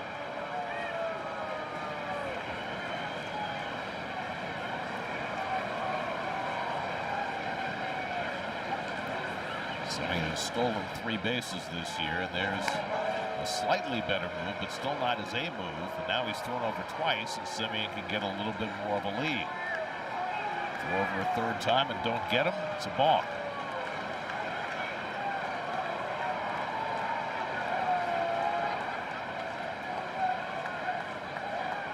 First pitch to Taylor, a pitch out. When's the last time you saw a pitch out? That'll tell you that there's a catcher managing that Angels team right there. It says, hey, we try it a couple of times. Semien's smiling over there saying, I didn't fall for that one. Well, you know they're not going to pitch out again. Semien is not getting any bigger of a lead after the 2 throwovers. And Taylor takes a strike. And it's 1-1. Semien, I think, thinking the same thing we were. I haven't seen that in a while. Wow. they really respect my wheels. 35 years old. 1-1 to Taylor. And Tyrone fouls back the fastball. He had a good rip at that. 1 ball, 2 strikes. With him having thrown over a couple of times and now Detmer's ahead in the count. He's been burying that slider or that curveball, especially with 2 strikes to get the strikeout. Now is a better time to pick your chance to run potentially at first base. Austin Slater on deck. There goes Semien. Pitches high. Darno's throw, and he's safe. Semien just got the hand in there ahead of the tag from Grissom. Marcus picks up his 4th stolen base of the year, and the Mets have the tying run in scoring position with 1 out. That was good thought process. Nice job by Darno on the high fastball. Gets the throw there just on the third base side, so Grissom has to pull the tag back. Just enough time to get Semien in at left hand. Taylor looking for the base hit that could tie the game.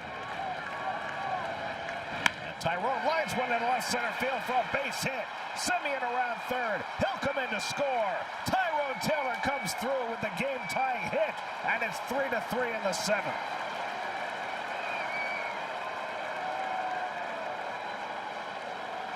Well, this has been an inning of really good small baseball from this Mets team. Got Vientos leading off, Tyrone Taylor with 2 strikes. Doing a great job staying through the middle of the field. Obviously, Semien taking that opportunity to steal the bag, puts him in scoring position. Just a quick enough read. He knows he's going to score on the arm of Mike Trout. Not going to have a play. Now Austin Slater, first pitch swinging, fouls off a fastball. Well, you have to wonder whether there was conversation in the dugout leading into this inning about attacking early in the count against Detmers.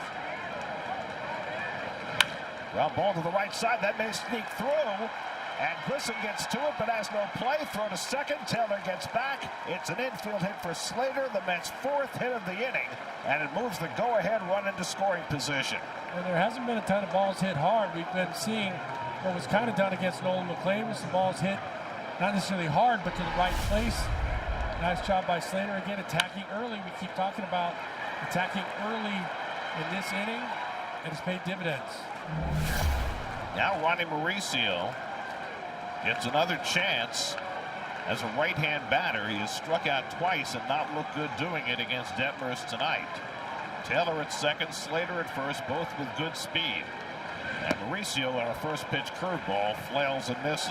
Yeah, you knew that was coming from Detmers right there. He hasn't thrown Ronnie anything hard all night. Struck him out a couple of times on breaking stuff. Starts him with 1.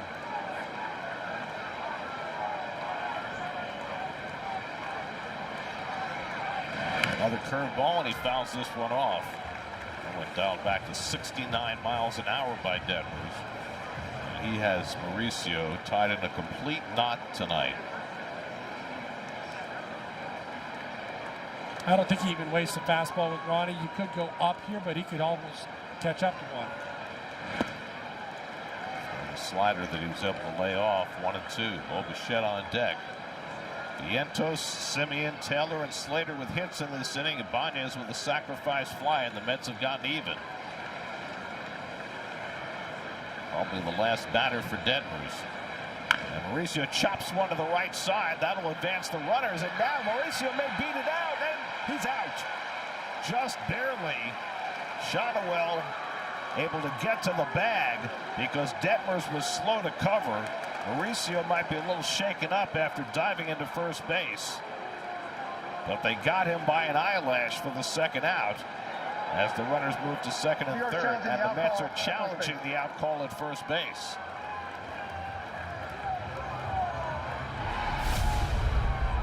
Shotwell tries to do what he can to get over there, dives to the bag. It's going to be close at first base. Ronnie on the slide over. Ronnie looks like he beat it right there. I think that might be a good challenge for the Mets. Yeah, Shotwell slid his glove on the ground, and I don't think he got it to the base before Mauricio's hand arrived. Definitely from the first angle, looked like Ronnie's hand got there before Shotwell's glove. As you said, when Shotwell hit the ground, his glove turned a little bit. Now they're checking Ronnie's hand out. Yeah, that's probably the bigger issue right now. And the Mets already down Lindor. They'll afford to lose Mauricio. He's able to smile as the assistant athletic trainer Brian Bacca looks at him. Certainly looks like he's safe. Nice to me. It looks like Ronnie's hand got there. After review, the call on the field is overturned. The runner is safe. So Mauricio with an infield hit, the 5th hit of the inning to load the bases. Mets win the challenge.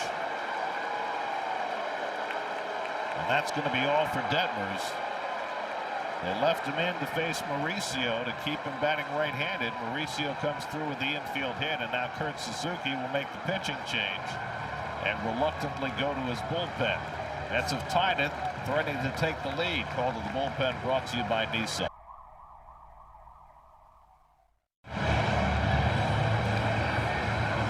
Hey kids, you can join us in the booth to call half an inning of a Mets game on SNY. Parents, scan the code and submit your child's video for a chance to win the 2026 SNY Kidcaster contest presented by HSS. Well, the Angels tried to push Reed Detmers as far as they possibly could. He got dinked on those last 2 hits by Slater and Mauricio. Only kicking himself for not getting over quicker to cover first base on that last play. Yeah, that really is what it comes down to. Now they're going to see Sam Bachman. Bachman last time out on Tuesday had a clean inning, 2/3 of an inning, no damage. Bo Bichette with the bases loaded and 1 out, and it goes over his head, and Bo is able to duck out of the way. I'm not sure how he got out of the way of that ball, and Bo's probably saying the same thing. That one was right up in his head. A backup slider that never broke. Lucky he didn't hit his bat. Yeah, those are the kind of sometimes end as foul balls, and if you're really unlucky, a little dinker back to the pitcher. Taylor, the go-ahead run at third. Slater at second. Mauricio at first. Good speed all around. The corners are in. The middle infielders are back, hoping to turn 2 against Bichette, who had an RBI single in the 3rd. And he grounds 1 to 3rd. Coming home as Peraza gets the out there. No relay. As a good takeout slide by Taylor kept Darno from getting that throw away. So it's a 5-2 fielder's choice for the second out. You don't see very much contact at home plate anymore, but this is a great job by Tyrone Taylor sliding through the bag. Darno got to go up a little bit to be able to make that play. His foot coming off the base, and Tyrone cleanly just trips in to keep him from going to first. Had to avoid the bat in order to make that takeout slide. So it's left to Juan Soto with the bases loaded against the right-hander. Soto has a hit in his only career at bat against Bachman. And he grounds 1 foul. On to Gilbert Gomez, 0-1. Tyrone ready as soon as the ball's, he's got nothing on his mind except getting to home plate, trying to do what he can to avoid a double play ball. Great job by Tyrone. With Soto up, Peraza's playing low off the line at third. Slater on that first pitch got a huge lead coming down the line from third. Mauricio now at second, and Bichette at first with 2 out. Waiting for Darno to get his equipment straightened out. Soto a .321 career hitter with the bases loaded. Trying to get the Mets a lead in the 7th inning. They've already scored twice in this frame.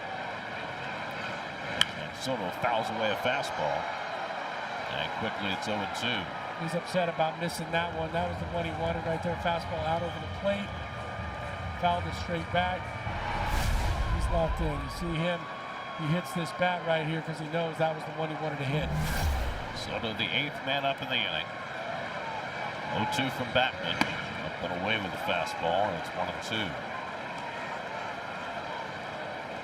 RBIs by Ibanez and Taylor in this inning have gotten the Mets even. The Mets have 5 hits in this inning. Looking for a 6th. And Soto went around on the half swing, and he is struck out on the slider. And Bachman gets 2 huge outs to keep the game tied.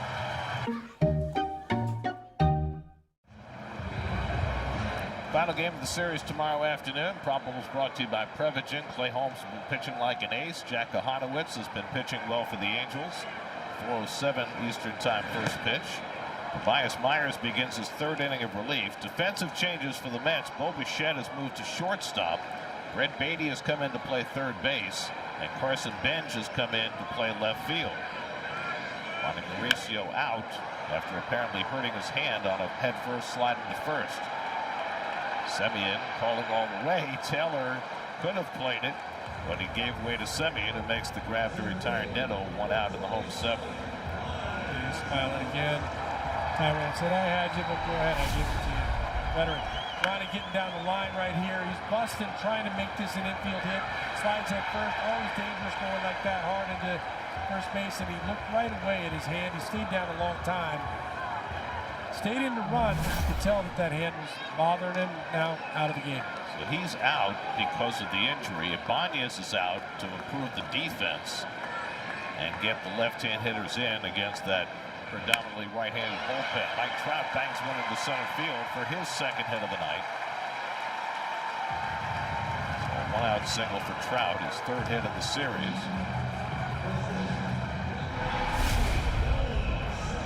There's that back step. It's the timing mechanism. Gets him set up. Gets him on time.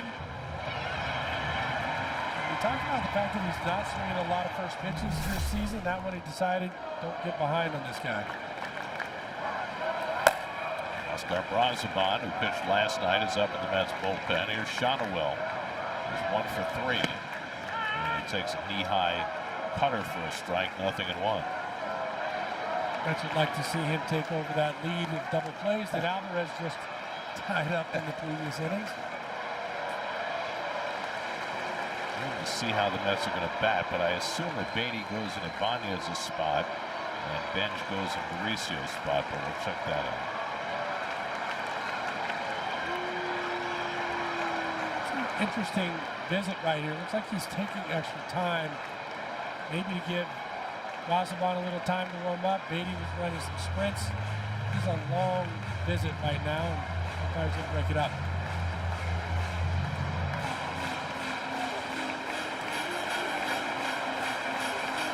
They're trying to stretch Myers out, but they're also trying to win this game. So if they need to get Brazoban in there, they will.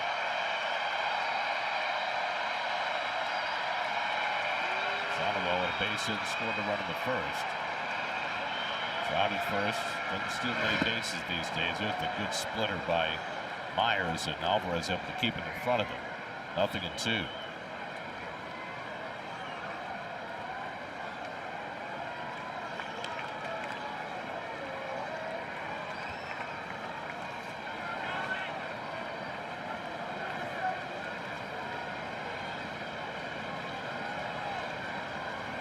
Middle infielders pinch toward the bag against Shonowell as Myers has heaved one over Vientos. Trout has 5 steals this year, but not as prolific a base stealer as he was early in his career. Stole as many as 49 bases in a season, but that's a long time ago. 0-2 coming, and Shonowell watches the splitter outside. Ball and 2 strikes.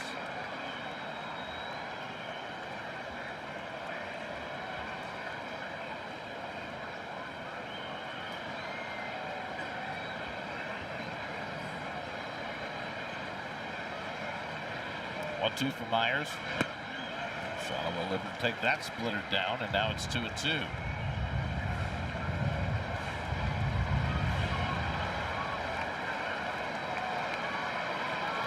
Trout at first with 1 out, tie game, 7th inning. Shonowell shoots one foul. Late on that fastball right there, trying to make sure he protects against the splitter, the good splitter, and the ground ball pitch from Tobias Myers.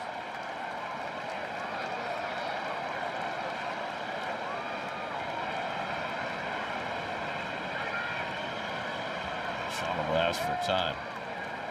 Shonowell already in his 4th big league season. He's still only 24 years old. He came up the year he was drafted in 2023 out of Florida Atlantic.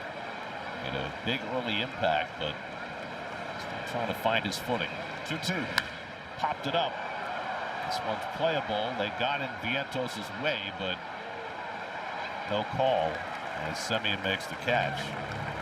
Trout barely avoided a collision with Vientos as he started to move for that ball, but it wound up having no impact. Now Carlos Mendoza on his way to the mound. He's going to bring Brazoban in to face Soler. So Myers goes 2 2/3 of scoreless relief. and he will exit. And Brosman will come in for a second straight night. Golden Bullpen brought to you by Nissan. Shop NissanUSA.com. $40,000.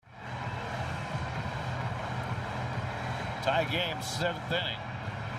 Oscar Brosman, who worked a 1-2-3 inning last night, will be brought in to try and get the final out in the bottom of the 7th.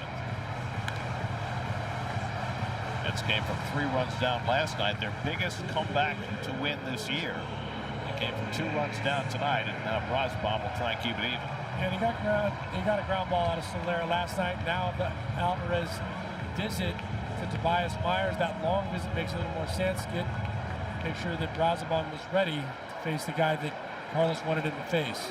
Crowded first with 2 outs. Soler's been on base twice tonight with an infield hit and a walk. And he swings and misses at the first sinker. 0-1. Myers went 2 2/3 through 36 pitches, 3 hits, 1 walk, no strikeouts. And now Brosman trying to clean up the inning. Soler watches up and away, a ball and a strike.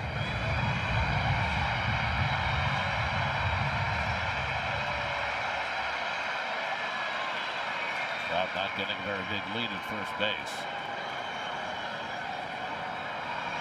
And Soler waves at the changeup. Ball and 2 strikes. Changeup is such a dastardly weapon for Brosman. Filthy pitch. Throws it hard, comes out of his hand and just dives. 1-2 coming. Laid off that changeup. 2 balls, 2 strikes. And the fastball at 96 is so heavy as well. It's like you see a bowling ball coming up there, and then that sinker you're trying to get out in front of because you don't want it to be that fastball. It disappears on you. Soler hit his 7th home run last night. Goes down swinging on the changeup. Brosman comes in to fan Soler to keep this game tied. 3-3 as we go to the 8th. Starting at 11, only on SNY. 8th inning in a 3-3 game. Francisco Alvarez leads off against Sam Bachman, who came in to get the final 2 outs in the 7th. And he throws a fastball by Alvarez, 0-1. That scored twice in the 7th inning. They have the bases loaded and 1 out. Bachman came in, got Bichette to ground into a forced play at the plate, and then he struck out Soto to get the Angels out of the jam. Anybody in that bullpen who can get outs right now for the Angels, they're going to lean on. Good slider. And it's 0-2. Back-to-back tough pitches on Alvarez, 98 on the fastball. It got by him, and then that nasty slider right there to go with it.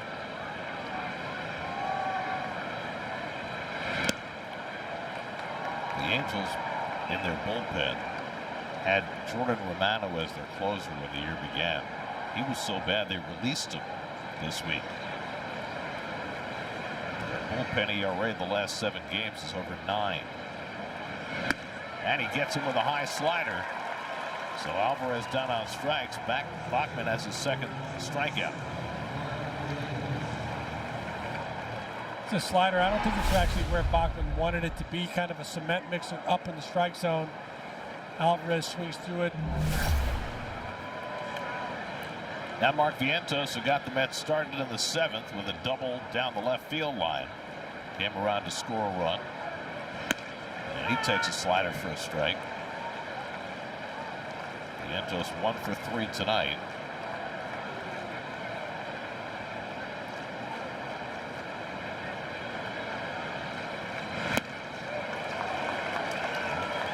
Bachman is leaning on that slider, and he's got the Mets swinging and missing at it.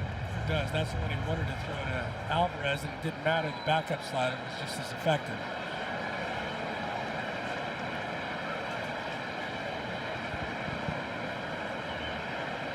Oh, 2 coming.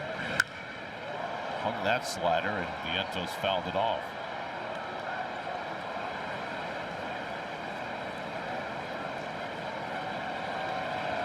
Sam Bachman, 1st round pick by the Angels back in 2021 out of Miami of Ohio. Indianapolis native. Comes up and into Vientos, 1-2. Marcus Semien, the on-deck batter. According to the scoreboard, they've got Benj hitting in Ibanez's spot 6th, and Beatty hitting in Mauricio's spot 9th. We'll see. never heard an official announcement about how they were batting. And the scoreboard could be right, or it could be wrong.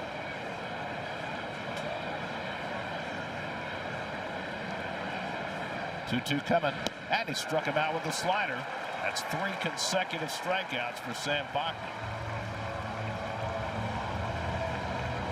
Let's check in with the studio, see what's coming up on Mercedes-Benz Postgame Live with Gary and Jerry. All right, Garrett, this was the shortest outing of Nolan McLean's big league career. What do you think went into that, Jerry? Yeah, he wasn't at his best, kind of lost his feel of the strike zone, but it shows you his talent that he was still able to hold it to 3. All right, we'll see you guys coming up on the postgame show. All right, gentlemen, 2 out and nobody on now. Marcus Semien. Turns out the scoreboard was correct. Bench is out on deck to bat if Semien keeps the inning going. Marcus had a base hit, stole a base, and scored a run in the 7th. And he chops one to third. Waiting on it is Peraza. Makes the long throw right on target. And it's a 1-2-3 inning for Sam Bachman, who's retired 5 in a row. 3-3 to the bottom of the 8th. Home 8th inning, Joe Adell leads off against Huascar Brazoban, who came in to get the final out in the 7th. Adell is 2 for 3 tonight. Bounces one foul. Ball and a strike. Adell, then Josh Lowe and Vaughn Grissom in the bottom of the 8th. Ryan Zefferjohn, who has been saving some games lately and not saving some others for the Angels, is up in their bullpen. Swing and a miss. Good changeup, and it's 1-2. As for the Mets, they're very short in their bullpen. They basically need Brazoban to get them through the 8th. Then they could use Craig Kimbrell in the 9th, and that would leave them only with Austin Warren for extra innings. Right before this pitch, Taylor just moved 5 steps to his right toward left center. Dell fouls it off the right side.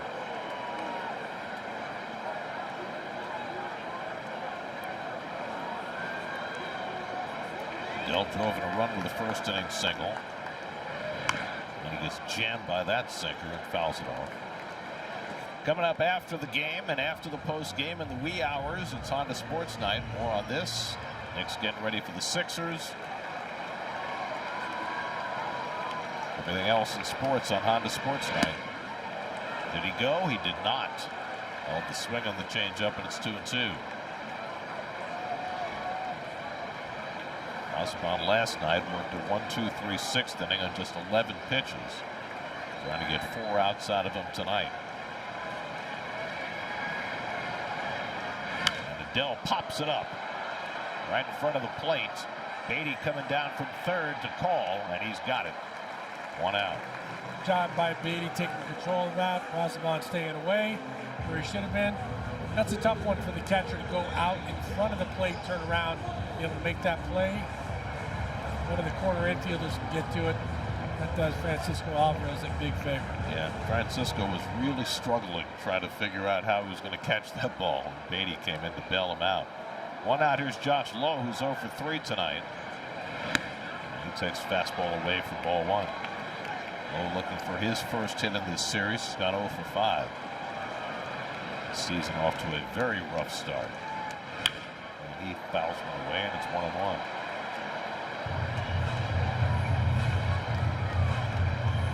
Mets will have Binge, Taylor, and Slater due up in the top of the 9th. And Lowe fouls that one off, and it's 1-2. Nolan McLean went 4 innings, shortest outing of his Major League career. Gave up 3 runs, 6 hits. Tobias Myers picked him up 2 2/3, no runs, 3 hits, as the Mets came back to tie. 1-2 from Brazoban. High fly ball, left center field. Angling on it is Bench, and he's got it 2 out.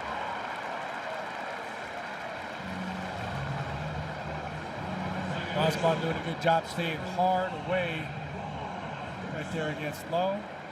Making him try to drive the ball that way. Wasn't able to do it, gets the out. So 2 out and nobody on. Now Vaughn Grissom, who drove in a pair of runs with a 4th inning single. At the time, it gave the Angels a 3-1 lead. He's 1 for 3 on the night. Grissom takes a fastball strike at 97 from Brazoban.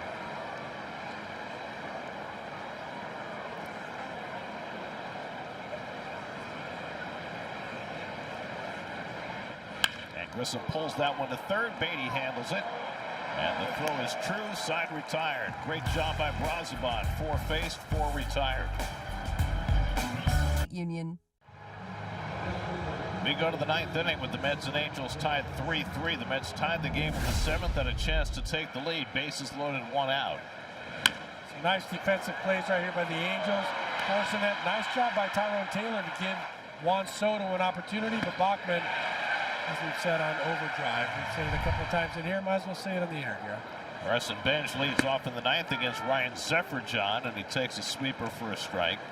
Bench up for the first time in the game, went 0 for 4 last night, came in to play left field after Andy Ibanez started the game in left. Ibanez drove in a run with a sac fly. Zefferjohn bounces that sweeper, and it's 1-1. Zefferjohn from Kansas University, 3rd-round pick of the Red Sox in 2019. His last outing, he blew a save against the White Sox. That was on Wednesday. It's been a struggle for this Angels bullpen. Been a struggle for Zefferjohn so far this season. Use that cutter, try to get the lefties out. Buries that one in the dirt, and it's 2-1 to Bench with Tyrone Taylor on deck and then Austin Slater. It's a one left-handed bat left on their bench. That's MJ Melendez. And Taylor had a big hit his last time up, and looks like he'll get to bat for himself. The bench yanks one foul. Steady diet of sweepers from Zefferjohn to Bench. Yeah, you can tell he wants to try to stay in on Carson Bench. That's got to be the book on him early in his big league career. Don't let it get extended. Greg Kimbrell getting ready for the bottom of the 9th. After Brazoban got the Mets 4 outs on a day the Mets are shorthanded in the bullpen. Kimbrell will get the 9th inning. And Bench able to just get a piece of that sweeper to stay on the at-bat.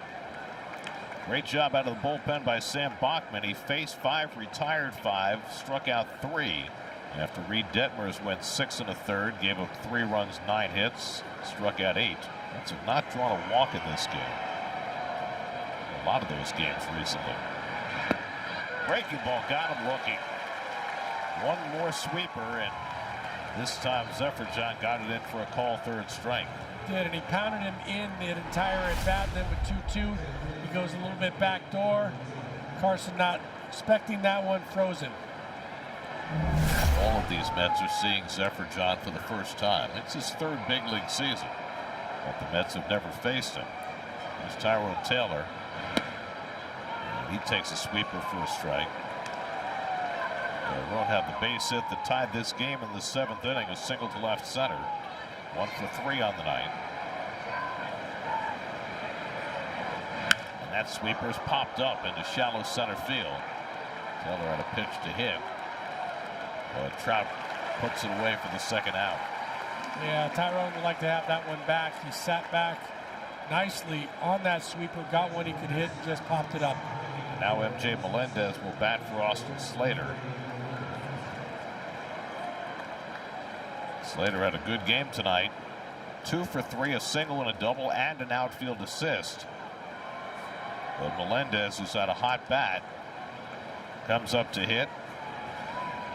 Looking for one big swing of the bat with 2 out and nobody on. He takes a sweeper for a strike, and I don't think Zefferjohn's going to throw anything but that sweeper. That doesn't feel like it to me. He's going with what's getting outs right now because they've been tough to come by for him lately. If Melendez keeps the inning going, Brett Beatty would be next. Beatty's in the 9 spot after taking over from Mauricio, who hurt his finger when he slid into first base.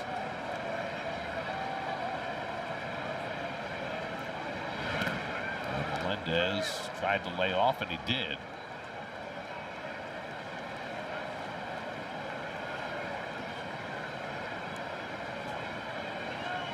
Zefferjohn was in 62 games for the Angels last year. His 12th outing this season. Gave up 12 home runs last year in 57 innings. No home runs so far this year. Melendez rolls one to the right side. Shonowell's got it. Zefferjohn covers. And it's a 1-2-3 inning in the top of the 9th. Kimbrell will try and get this game to extra innings as we go bottom. We're in a tie game going to the bottom of the ninth. Could have been different. In the first inning, the Angels scored a run with Shonowell crossing the plate, and Soler tagged out at third, and on our view, it looked as though the run should not have counted. Mets did not challenge the call by John Tumpane, the home plate umpire. That gave the Angels the first run of the game, and that run appears to be rather crucial right now as we go 3-3 to the bottom of the ninth, where Kimbrel will try and get the 3 outs necessary to get it to the 10th. Kimbrel going to try to do what he can do to get these guys in that bat at the bottom of the inning. Fastball sweeper like he's always had. Not with quite as much velo, but it's been effective. MJ Melendez will take over in left field after pinch hitting. Carson Bench moves to right field. Oswald Peraza, the first man up in the bottom of the ninth. The fastball well outside for ball 1. Peraza already has a single and double tonight. Double just beyond the reach of Tyrone Taylor in shallow center field in the 6th inning. Travis d'Arnaud scheduled next. And Yohan Moncada has come out on deck to pinch hit. There's Moncada. Mike Trout due up 4th in the inning. 2-0 to Peraza. And he fouls back the fastball. Kimbrel was throwing bullets in his last outing. Getting his fastball up to 97 miles an hour. Probably going to be an aberration for him this year, but it was good to see. It was against the Nats on Tuesday. Ground ball hit to short. Bichette waits on the hop and throws out Peraza with a good stretch by Vientos. Went away. I wonder if that feels like getting back on the bike for Bichette. Just moving to that position. He was a little awkward with his timing of his footwork. The Angels are challenging the call at first base. I think saying Vientos was off the bat. The out call at first base. It's close. It is close. Looked like he stayed on. He certainly came off once he got the ball in his glove. No reason for them not to try that challenge right now.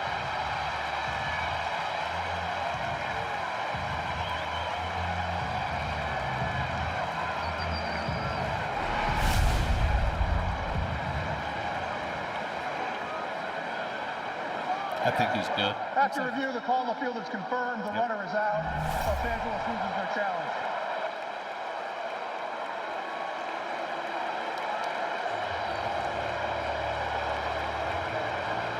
Kurt Suzuki now without a challenge for the rest of this 9th inning. 1 out and nobody on, and now Yohan Moncada will bat for Travis d'Arnaud. Moncada started, played third base last night, went 0 for 4 with 3 strikeouts. He's hitless in his last 11 at bats, but he's dangerous from the left side of the plate. Moncada 1 for 5 in his career against Kimbrel.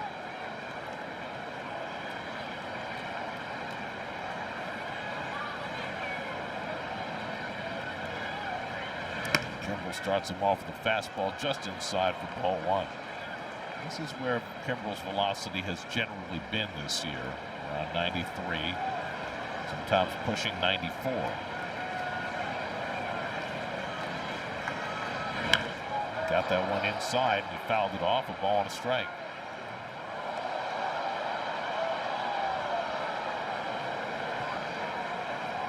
Both bullpens are quiet. Looks like Zephyr John will get the 10th if we get there, after pitching a 1-2-3 ninth for the Angels. And Moncada pulls the curve right past the glove of Vientos and down the line.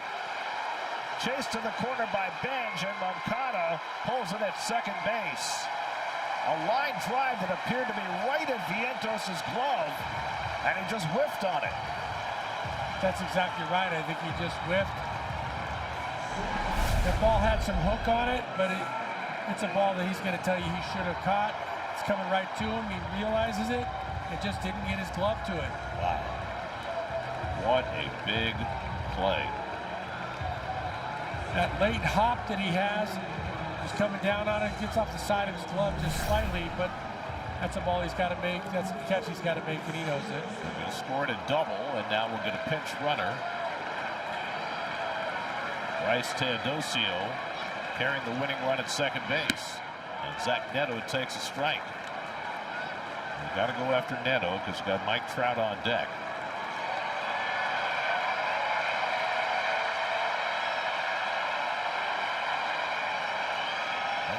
Mets defense this year has been really good other than first base. And that's another play not made by an inexperienced first baseman. Now Kimbrel will try and keep it from costing the Mets the game. Neto's 0 for 3 and a walk today. 0 for 6 in this series. He lifts one foul down the right side, and Kimbrel gets ahead of the count 0-2.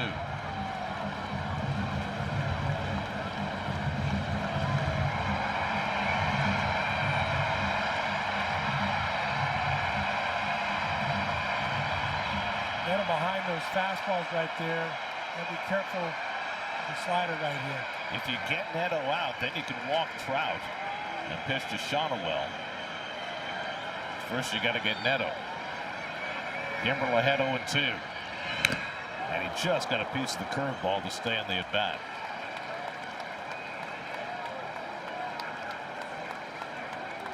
Neto seeming in this at-bat like he's trying to stay behind that breaking ball to make sure that he doesn't get out in front. A little late on the fastball. Neto's already struck out twice tonight, 51 times already this year. Half swing, did he go? He went around strike 3. Big strikeout for Kimbrel. 2 men down. So now what do? Do you walk Trout or do you tease him? Great job, by the way, throwing that pitch out of the strike zone, tempting him. Sometimes when you're looking for that pitch, anyone you see, you go after. They're gonna walk Trout. That's made the indication. And Shonowell will bat with 2 men on. You agree with this? I agree with this. I mean, even if it's left on right, Mike Trout's the one guy in that lineup right now that you can't let beat you. I totally agree. Shonowell is 1 for 2 in his career against Kimbrel. He's 2 for 7 in this series. He's a good contact hitter. But you don't want to let Mike Trout beat you. Greg Kimbrel pitching in his 9th game at Angel Stadium. Never given up a run in this ballpark. Trying to keep it that way. Shonowell 1 for 4 at a base hit and scored a run back in the first. 2 out, 2 on, last of the 9th, 3-3 game. And Shonowell chops one to the right side. Semien makes the flip, and we're going to extra innings. Kimbrel does a great job in the 9th inning to work around the mistake by Vientos. And the Mets. 680 at your local Infinity retailer. Mets will play their 6th extra inning game of the year.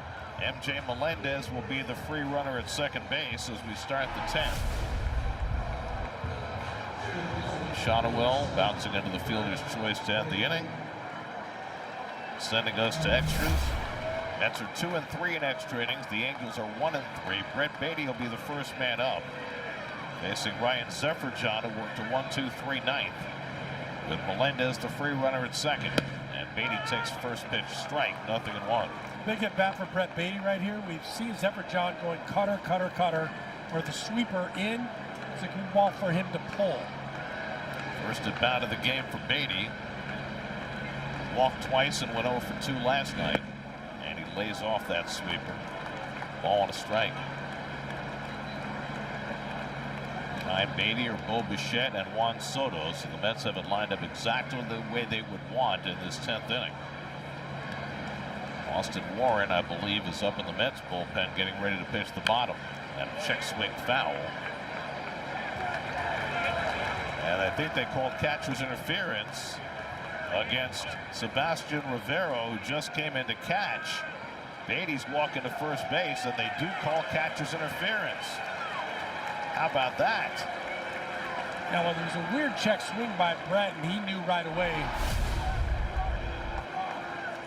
He was trying to hold his swing. Yeah, definitely got the glove in there, got a little. I've been there as a catcher before. You say, what are you talking about? Now, Kurt Suzuki just came out. They have used their challenge, but he can ask for a crew chief review, and I believe that's going to be granted. Call the field as catcher's interference. This is the crew chief review. So the home plate umpire, John Tumpane, goes to the crew chief, Chris Conroy, says, do we give a crew chief review? And they say, sure, why not? So, you know, it's only 12:15 in the morning in New York. Let's keep those guys awake. Dan Iasonia and Adrian Johnson are in the crew chief review. The call on the field is confirmed. It is catcher's interference. Batter's awarded first base. So error on the catcher, Rivera, who had just come into the game after Darno left for a pinch hitter. And you can definitely see the bat hit the glove. Absolutely. Brett knew right away. You can tell as a hitter. And that's not something you would call unless you felt it. It wouldn't even cross your mind. So now first and second, nobody out. And Bo Bichette at the plate. Bichette has an RBI single in this game. That came in the third. He's 1 for 4. So the Mets with a 10th inning opportunity. Melendez at second, Beatty at first, Bichette at the plate, Soto on deck. And Bichette takes a fastball that caught the inside corner. 0-1.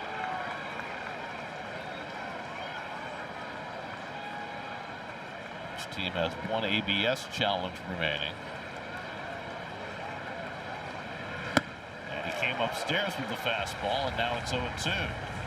A guy like Bichette, who's so good at using that opposite field with men in scoring position, he stayed away from the sweeper, which is something he could easily do that. 2 fastballs so far. Zephyr John, who was so heavy with the breaking ball in the ninth, getting ahead with fastballs on Bichette. And he goes to the sweeper and misses 1-2. Good take by Bo. He was staying back on that ball. And he's a guy that you can throw that fastball by him a couple of times, and he'll still find a way to fight it off when you throw the good one.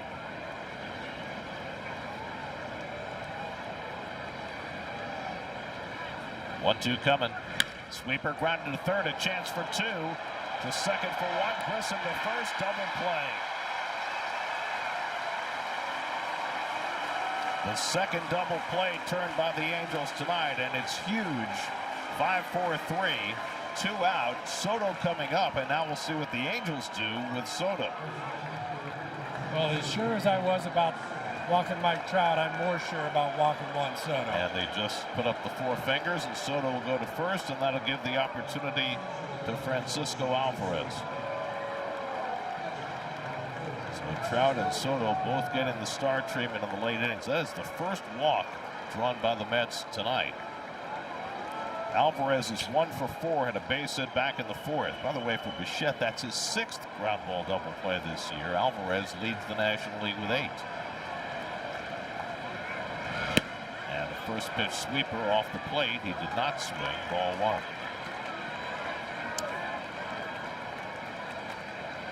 Alvarez has to be aware of the fact that he's been throwing that sweeper over and over. He's got to stay through the middle of the field, not try to hit a homer, hit a base hit. Swinging so hard lately. Can you counsel him to cut down on his swing in these spots? It's hard because he wants to be aggressive. Sometimes he overswings and comes off the baseball, but with 2 strikes in these situations, he's been staying a little bit more control. It's 3 for 15 with runners in scoring position. Takes a sweeper for a strike, and it's 2-1. That's what Zephyr John's going to try to get him out with, is that sweeper. He might show him a fastball up to get him off of it, but he wants to get him out with that sweeper. Trout plays so deep in center field. Just about anything shallow to the outfield is going to fall in. Good timeout right there by Alvey. Get his composure, get his game plan. He's got to know what he's trying to do to him just as well as we do. Melendez at third, Soto at first with 2 down. Mets trying to at least get a run in this top of the 10th. There goes Soto. Pitch outside corner for a strike. Alvarez going to challenge the call. Soto stole second base. The previous pitch was called a strike. The batter's challenge.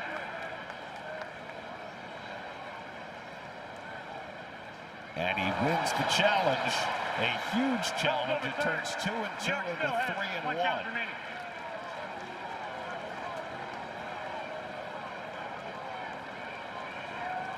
So now, first base open. Vientos on deck. 3-1 to Alvarez. A base hit could score 2.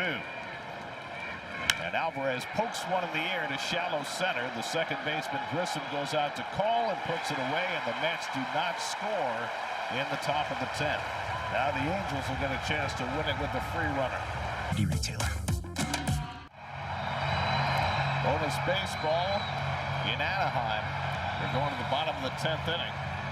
Mets did not score in the top of the inning, so it's left to Austin Warren to try and keep the Angels off the board on the bottom of the 10th. Well, it's been a week or so since he heard the MVP chants. Last time out, 6 up, 6 down against Colorado. We got 3-quarter delivery with that good sweeper.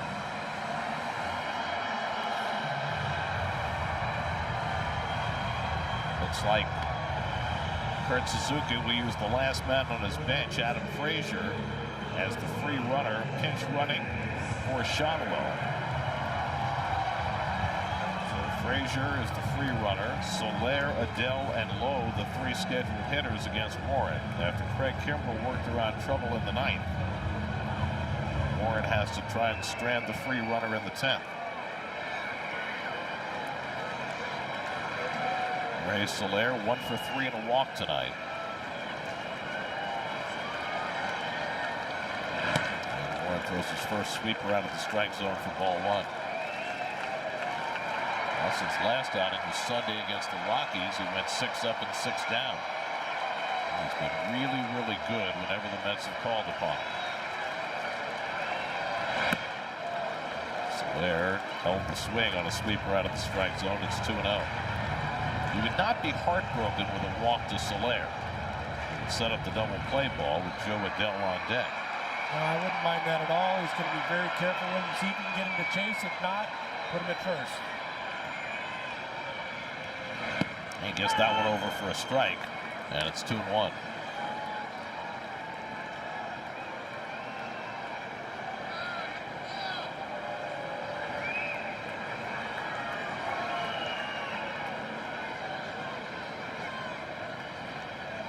And Soler flies one foul, and now it's 2-2. So Warren getting right back in the count, throwing them all breaking balls. And I don't mind that. You got to watch Soler. You leave one over the plate, he can lose it, but he will chase. You start on the outside corner and make it into that other batter's box. 4th outing of the year for Warren. Getting to chase that one, and now it's 3-2.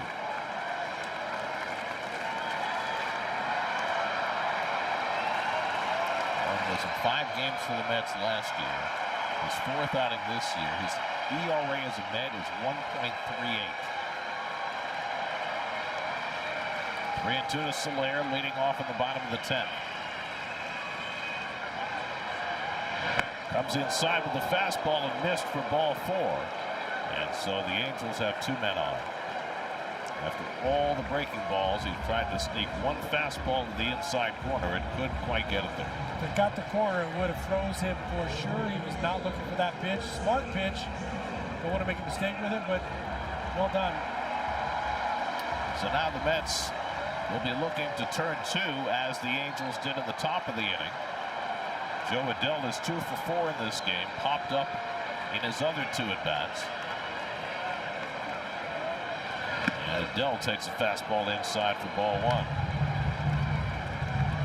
Remember, you got Bichette at short and Beatty at 3rd after Mauricio left with a hand injury.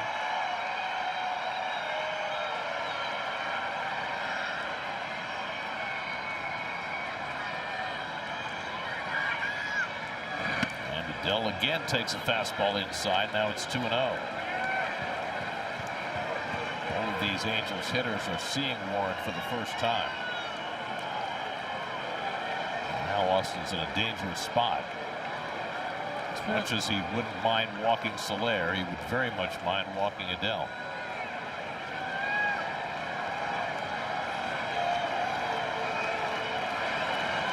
Behind 2-0. And gets the breaking ball in for a strike. That's a big-time pitch. 2-1. As a hitter like Adele, seeing the 2 fastballs in and then seeing that pitch, there's no way you're swinging at that.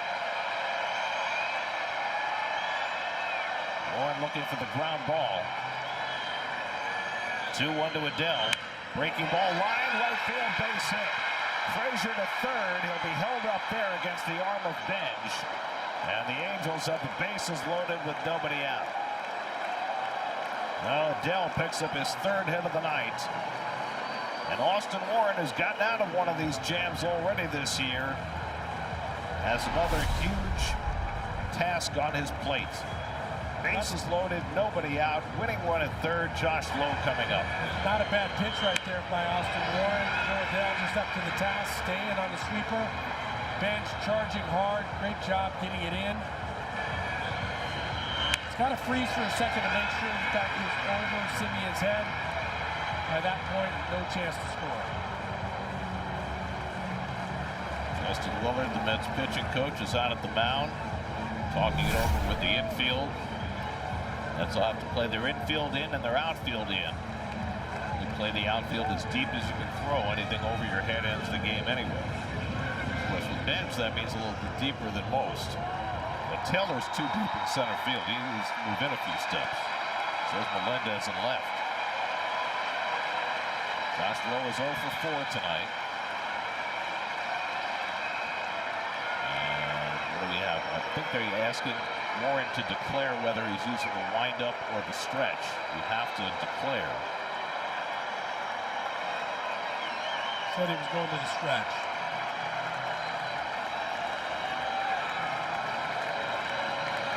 And Lowe swings and misses at a back foot sweeper. 0-1. Lowe is 0 for 6 in this series. Frazier carrying the winning runners at third. Bases loaded, nobody out. And Lowe takes that one down as Alvarez keeps it in front of him. 1 ball, 1 strike. That one hurt Alvy a little bit. That was a good block by him, but he got his thumb in the way. It's going to take a minute right here. You watch the bare hand. His right hand takes the brunt of this ball right at the base of the palm, and that hurt him a little bit.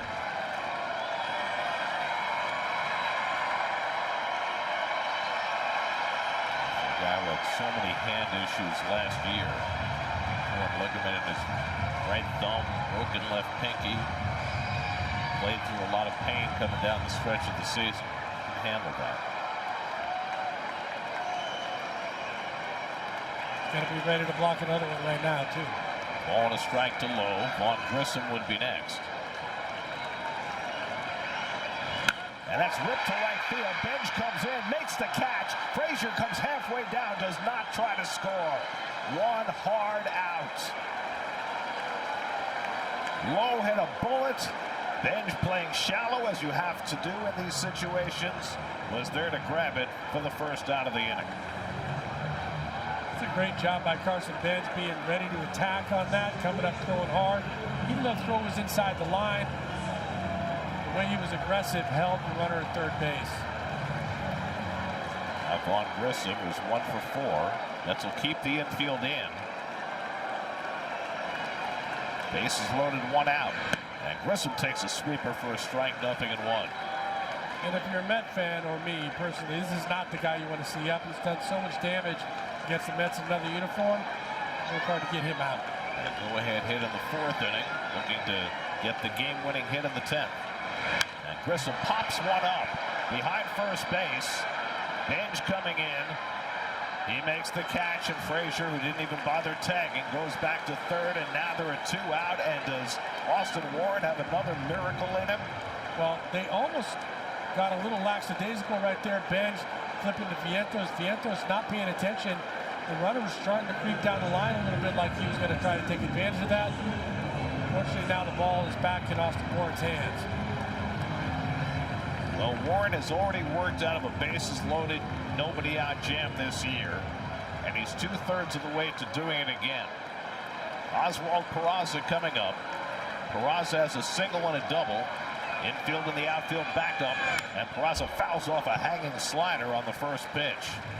He had a pitch to hit, but could not put it in play.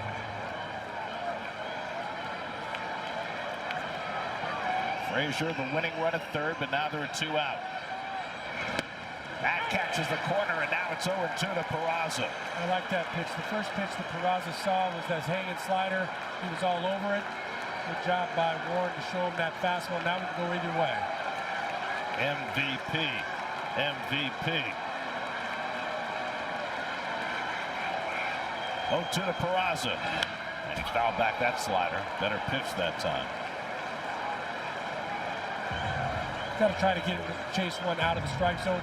It doesn't have to be a strike, this one or the next one.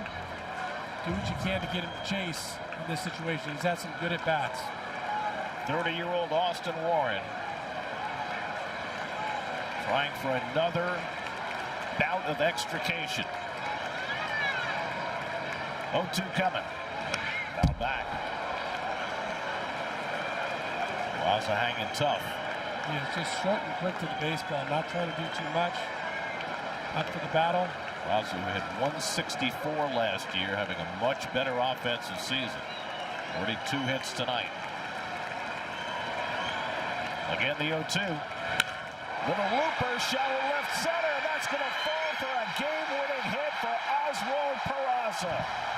Frazier comes in to score, and the Angels walk it off in the bottom of the 10th, 4-3. Wow, what a shape for Austin Warren right there. Almost was able to get out of it again. Peraza up to the task. Big night for him. Stayed on that slider the entire at-bat. Just did enough to dunk it into the outfield. The Mets' 3rd walk-off loss of the season. 1 in St. Louis, 1 in Chicago, and now 1 in Anaheim as the Angels snap a 7-game losing streak after the Mets had come from behind to tie. The Mets suffer their 4th extra inning loss of the year as the Angels defeat the Mets in 10, 4-3. Austin Warren trying to beat Peraza with that sweeper away. Look at him go down and get it. Not a bad pitch, just not a pitch that he'd chase it out of the strike zone. Does a great job of staying with it. Even the last 3 pitches, he fought them off, and just dumped that one in for the game winner. Austin Warren almost got there. Got 2 outs, got 2 strikes on Peraza, but Peraza wins the battle and drives in the game-winning run to even up this series at a game apiece and hand the Mets their 18th loss in their last 22 games.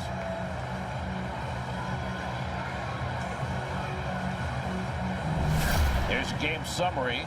The Angels snap a 7-game losing streak as Austin Warren could not quite seal the deal after Kimbrel got out of trouble in the 9th, and the Mets fall to the Angels in 10, 4-3. New York Mets baseball on SNY is brought to you by Nissan. Every Nissan is designed for people who refuse to settle for less. Visit NissanUSA.com or your local dealer. By Memorial Sloan Kettering Cancer Center, because where you're treated first matters. By Mohegan Sun, beyond your wildest. And by Hyundai. Hyundai gives you America's best warranty on every new vehicle. Visit Hyundai.com for more information. Final score in 10, the Angels 4, the Mets 3. Rubber game of this series. Sunday afternoon, Clay Holmes, who's pitched like an ace, goes up against Jack Kahanowitz. Coverage begins at 3:30, first pitch at 4:07 Eastern Time on Sunday afternoon, right here on SNY. Now for Todd Zeal, Steve Gelbs, and our entire SNY crew, I'm Gary Cohen in Anaheim. Time for Mercedes-Benz.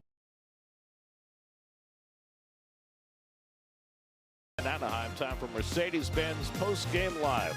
Let's join Gary Apple and Jerry Blevins in the studio. Gentlemen.